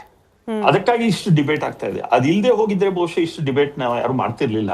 ಯಾಕೆಂದ್ರೆ there are also bad presidents. ಆ ಬ್ಯಾಡ್ ಪ್ರೆಸಿಡೆಂಟ್ಸ್ ಇದ್ದಾಗ ನಾವು ಅದನ್ನ ಹೇಳಿದೆ, this happens even in the case of governors, it happens in the case of most of the constitutional heads. But the way Horatti has behaved non partisan ಆಗಿ ಎಲ್ಲರ ಜೊತೆ ಹೊಂದಾಣಿಕೆ ಮಾಡಿಕೊಂಡು ಅವ್ರ ಘನತೆಯನ್ನು ಕಾಪಾಡಿ, ಆ ಚೇರಿನ ಘನತೆಯನ್ನು ಕಾಪಾಡಿ ಮಾಡ್ಕೊಂಡು ಹೋಗ್ತಾ ಇರುವಾಗ ಈ ರೀತಿಯಾಗಿ ಒಂದು ಹೆಸರನ್ನ ಲೆಟರ್ ಅಲ್ಲಿ ಕಳಿಸಿ ಅದನ್ನ ಪಬ್ಲಿಸೈಸ್ ಮಾಡಿ ಅವ್ರಿಗೆ ಫೋನ್ ಮಾಡಿ ಇಳಿ ಅಂತ ಹೇಳಿದ್ದು, I think it's a very sad president and it is also not in a good taste for a democracy like India. Right sir. Muralidhar ಅಂತ ಹೇಳಿ ನಮ್ಮ ಜೊತೆ ದೂರವಾಣಿ ಸಂಪರ್ಕದಲ್ಲಿದ್ದಾರೆ ನಮ್ಮ ವೀಕ್ಷಕರು. ಸರ್ ನಮಸ್ಕಾರ. ನಮಸ್ತೆ ಮೇಡಮ್, ಮುರಳೀಧರ್ ಅಂತ ಮೈಸೂರಿಂದ. ಹೇಳಿ ಸರ್. ಮೇಡಮ್, ಚಿಂತಾಕರ ಚಾವಡಿಗಿಂತ ಅದಕ್ಕೆ ದೊಡ್ಡ ಬೆಲೆ ಇತ್ತು ಮೇಡಮ್, ಅದಕ್ಕೆ ವಿಧಾನ ಪರಿಷತ್ಗೆ. ಮೇಡಮ್ ಎಸ್ ಎಲ್ ಧರ್ಮೇಗೌಡ ಅನ್ನೋರ್ನ ಯಾವ ರೀತಿ ನಡೆಸ್ಕೊಂಡ್ರು ಅವರು ಪೀಠದಿಂದಲೇ ಎಳ್ದಾಕಿದ್ರು ಮೇಡಮ್. ಅದೇ ಇದಕ್ಕೋಸ್ಕರ ಅವ್ರು ಸೂಸೈಡ್ ಮಾಡ್ಕೊಂಡ್ರು ಆ ಅವಮಾನ ತಡಿಲಾರ್ದೇನೆ. ಆಮೇಲೆ ಸಮಾಜದಲ್ಲಿ ಸೇವೆ ಸಲ್ಲಿಸೋರ್ನ, ಆಮೇಲೆ ಸಮಾಜದಲ್ಲಿ ಒಳ್ಳೊಳ್ಳೆ ಸ್ಥಾನಗಳನ್ನ ನೇರವಾಗಿ ಬರಕ್ ಅಂತವ್ರಿಗೆ ಅವಕಾಶ ಮಾಡಿಕೊಡ್ಲಿಕ್ಕೆ ವಿಧಾನ ಪರಿಷತ್ ಮಾಡಿದ್ವಿ ಮೇಡಮ್. ಇಲ್ಲಿ ಪಾರ್ಟಿ ಫಂಡ್ ಕೊಟ್ಟು ಇರ್ರೆಸ್ಟ್ರಿಕ್ಟಿವ್ ಪಾರ್ಟಿ ಮೇಡಮ್, ಎಲ್ಲಾ ಪಕ್ಷದವರು ಇದೇ ಕೆಲಸ ಮಾಡೋದು. ಅವರು ಪಕ್ಷದಕ್ಕೋಸ್ಕರ ದುಡ್ದವ್ರನ್ನ ಕರ್ಕೊಂಡಿದ್ದು ಅದು ಆ ತರದ್ದಲ್ಲ ಮೇಡಮ್. ವಿಧಾನ ಪರಿಷತ್ತು ಚಿಂತಕರ ಚಾವಡಿ ಅದು. ಅಲ್ಲಿ ನಾನ್ ಹೇಳ್ತಾ ಇರೋದು ಅಲ್ಲಿ ಚಿತ್ರರಂಗದಲ್ಲಿ ದೊಡ್ಡ ಅಂದ್ರೆ ಸಲೀಂ ಅಹಮದ್ ಅವರು ನಿಮ್ ಪಕ್ಷಕ್ಕೋಸ್ಕರ ದುಡ್ದಿರ್ಬೋದು ಪಾರ್ಟಿ ಮನ್ನಾಗಿ, ಆದ್ರೆ ಅವರಿಗೆ ಋಣ ಸಂದಾಯ ಮಾಡ್ಲಿಕ್ಕೆ ನೀವು ಸಭಾಪತಿ ಸ್ಥಾನನೇ ಕೊಡಬೇಕು ಅನ್ನೋದಿಲ್ಲ ಅಂತ ನಿಮ್ ಸಲಹೆ. ಅದು ಒಂದೇ ಅಲ್ಲ ಮೇಡಮ್, ವಿಧಾನ ಪರಿಷತ್ ಸದಸ್ಯರು ಕೂಡ ಹಲೋ ಹೇಳಿ ಮುರಳೀಧರ್ ಸರ್ ಹೇಳಿ. ವಿಧಾನ ಪರಿಷತ್ ಸದಸ್ಯರನ್ನು ಕೂಡ ಹಾಗೆ ಮಾಡ್ಬೇಕು ಮೇಡಮ್. ಈಗ ಉದಾಹರಣೆಗೆ ನಮ್ಮ ಯಡಿಯೂರಪ್ಪನವರಿದ್ದಾಗ ದೊಡ್ಡರಂಗೇಗೌಡರನ್ನ ತಂದ್ಕೊಟ್ಟಿದ್ರು, ಮುಖ್ಯಮಂತ್ರಿ ಚಂದ್ರು ಅವ್ರನ್ನ ಕೂತಿದ್ರು. ಆ ತರ ಸಮಾಜದಲ್ಲಿ ತುಂಬಾ ಸೇವೆ ಮಾಡಿದವ್ರನ್ನ, ಚಿತ್ರರಂಗದಲ್ಲಿ ದುಡ್ದವ್ರನ್ನ, ಶಿಕ್ಷಕರ ಕ್ಷೇತ್ರದಿಂದ ಆಯ್ಕೆಯವ್ರನ್ನ, ಪದವೀಧರ ಕ್ಷೇತ್ರದಿಂದ ಆಯ್ಕೆಯಾದವ್ರನ್ನ ಅಂತ ಮೌಲ್ಯಯುತವಾದ ಸ್ಥಾನ ಮೇಡಮ್ ಅದು. ವಿಧಾನ ಪರಿಷತ್ತು, ವಿಧಾನ ಸಭಾಪತಿ ಎರಡೂ. ವಿಧಾನ ಪರಿಷತ್ ಸದಸ್ಯರು ಕೂಡ ಇಲ್ಲಿ ಎಲ್ಲಾ ಪಾರ್ಟಿ ಯಾರು ಫಂಡ್ ಕೊಡ್ತಾರೋ ಅದ್ ನಾನು ಇಂಥ ಪಾರ್ಟಿ ಅಂತ ಹೇಳಿಲ್ಲ ಮೇಡಮ್.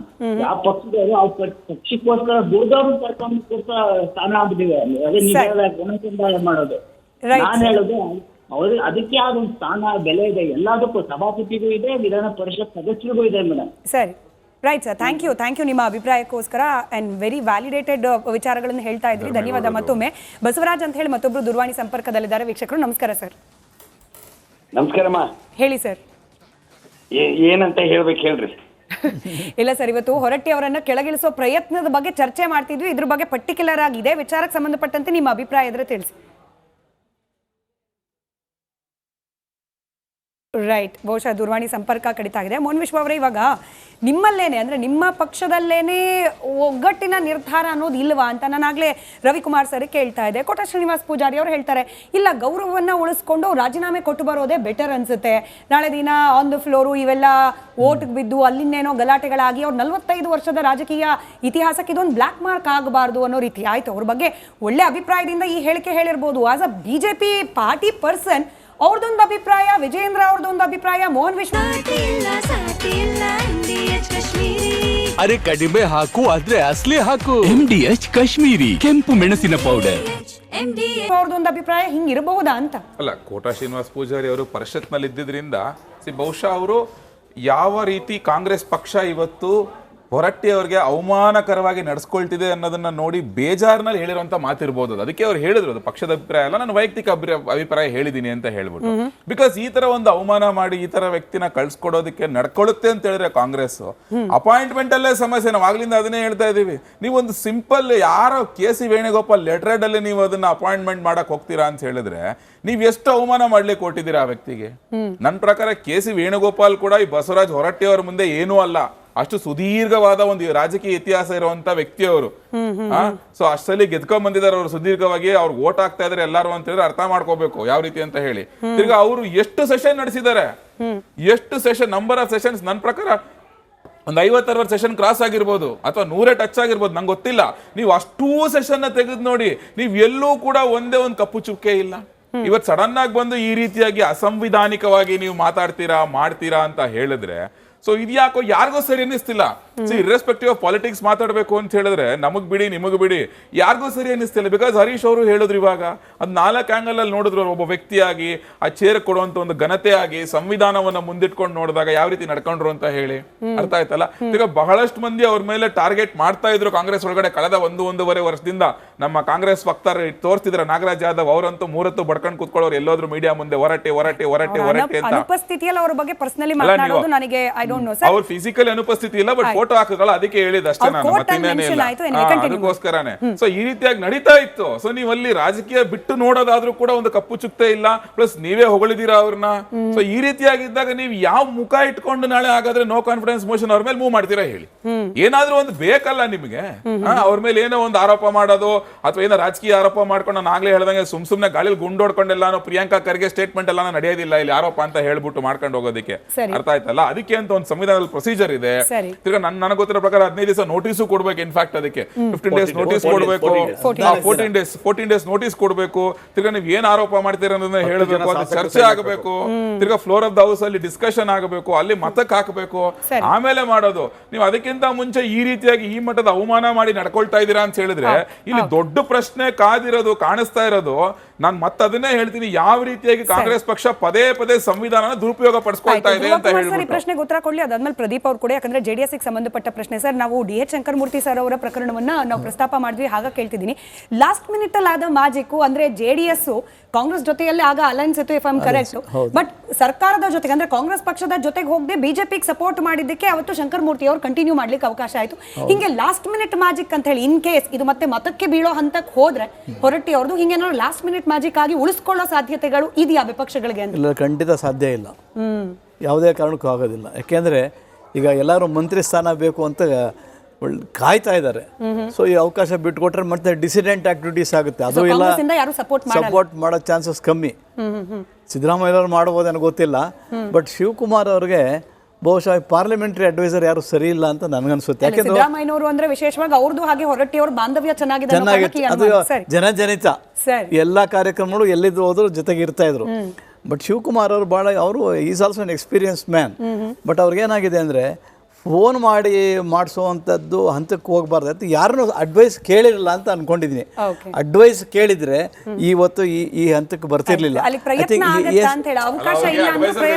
ಇವತ್ತೊಂದು ಆಡಿಯೋ ಯಾರದು ತಿಮ್ಮಾಪುರ ಅವ್ರದ್ದು ಆಡಿಯೋ ಅಲ್ಲಿ ನೀವು ಕೇಳಿದ್ರೆ ಅಡ್ವೈಸರ್ ಹೆಸರು ಹೇಳ್ತಾರೆ ಅವರು, ಸುನಿಲ್ ಕನಗೋಳು ಅಂತ ಹೇಳ್ಬಿಟ್ಟು.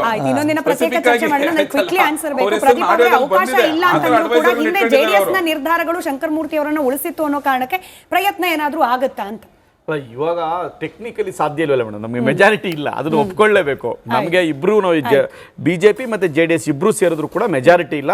ಸೊ ಅದು ನಮ್ಮ ನಿಯಮಗಳಿಗೆ ವಿರುದ್ಧವಾಗಿರೋದು ಅಷ್ಟೇ ನಮ್ಮ ಆಪತ್ನೆ. ಅಲ್ಲಿಗೆ ಟೈಮ್ ಬೈ ಮಾಡ್ಲಿಕ್ಕೆ hurry sir quickly I want this answer. ಅಂದ್ರೆ ಕೋರ್ಟ್ಗೂ ಕೂಡ ಮೊರೆ ಹೋಗುವ ಅವಕಾಶ ಹೊರಟ್ಟಿ ಅವರಿಗೆ ಇರೋದ್ರಿಂದ ಆಸ್ ಅ ಸಭಾಪತಿ ಅವರ ರಾಜಕೀಯ ಇತಿಹಾಸ ಹಾವಭಾವಗಳನ್ನ ಗಮನಿಸಿ will he do this, legal option ಬಳಕೆ ಮಾಡ್ತಾರಾ or should he do this ಅಂತ ನಿಮ್ಮ observation? No, this is proceedings of the house ಸೇರ್ಕೊಂಡ್ಬಿಡುತ್ತದೆ. ನೋ ಕಾನ್ಫಿಡೆನ್ಸ್ ಮೋಷನ್ ಗೆ ಕಾರಣ ಕೊಡ್ತಾರಲ್ಲ ಸರ್, ಅದು that can be question in the court. Just ರಾಜಕೀಯ ಅಲಿಗೇಷನ್ ಏನು ಅಲಿಗೇಷನ್ ಮೇಲೆ ನೀವು ಮೂವ್ ಮಾಡ್ತೀರಾ? ಮೋಷನ್ ಅದನ್ನು ಪ್ರಶ್ನೆ ಮಾಡಬಹುದು, ಅದನ್ನು ಪ್ರಶ್ನೆ ಮಾಡಬೇಕು. ಈ ಪ್ರೊಸೀಜರ್ ನ ನೀವು ಪ್ರಶ್ನೆ ಮಾಡಕ್ಕೆ ಅವಕಾಶ. I doubt given the personality of Horanti, I doubt. But he has an objection only the way they have conducted, Congress has conducted, and especially towards the fag end of his career. ಅವ್ರಿಗೆ ನಾವು ಇಷ್ಟೆಲ್ಲ ಮಾತಾಡಿ ಗೌರವ ಕೊಟ್ಟು ಭಾಷಣ ಮಾಡಿ ಈ ರೀತಿ ನಡೆಸ್ಕೊಂಡಿದ್ಯಲ್ಲ, ಅದು it is not A very comfortable one.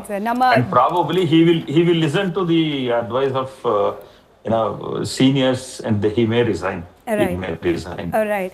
ಜನರ ಅಭಿಪ್ರಾಯಗಳು ಸಭಾಪತಿ ಆ ಹುದ್ದೆಗೆ ಸಂಬಂಧಪಟ್ಟಂತೆ ನೇರವಾಗಿ ಪರಿಣಾಮ ಬೀರದೆ ಹೋದರೂ ಕೂಡ ಇನ್ ಜನರಲ್ ಪಬ್ಲಿಕ್ ಪರ್ಸ್ಪೆಕ್ಟಿವ್ ಹೇಗಿದೆ ಅನ್ನೋ ವಿಚಾರಕ್ಕೆ ನಾವು ಇವತ್ತು ಕೇಳಿದ ಪ್ರಶ್ನೆಗೆ 75% ಜನ ಹೇಳ್ತಾ ಇದ್ದಾರೆ ಕಾಂಗ್ರೆಸ್ನ ಈ ನಿರ್ಧಾರ ಇದೆಯಲ್ಲ, ಎಸ್ಪೆಷಲಿ AICC ಲೆಟರ್ ಹೆಡ್ ನಲ್ಲಿ ಸಭಾಪತಿ ಬದಲಾವಣೆ ಬಗ್ಗೆ ಪ್ರಸ್ತಾಪ ಮಾಡಿದ್ದು ಇದು ಸರಿ ಅಲ್ಲ ಅಂತ ಹೇಳಿ 75% ಜನ ಹೇಳ್ತಿದ್ದಾರೆ. ಗೊತ್ತಿಲ್ಲ ಕಾಂಗ್ರೆಸ್ ಪಕ್ಷಕ್ಕೆ ಇದರಿಂದ ಲರ್ನಿಂಗ್ ಲೆಸನ್ ಅಂತ ಹೇಳಿ ಏನ್ ಸಿಗುತ್ತೆ, ಸಿಕ್ಕಿದ್ದನ್ನು ಹೆಂಗ್ ಬಳಕೆ ಮಾಡ್ಕೊಳ್ಳುತ್ತೆ ಅಂತ ಹೇಳಿ ಕಾದ್ ನೋಡೋಣ. ಇದರ ಕೆಂಪು ಬಣ್ಣ ಅದ್ಭುತ, ಖಾರ ಕಡಿಮೆ ಆದ್ರೂ ರುಚಿಕರ. MDH ಕಾಶ್ಮೀರಿ.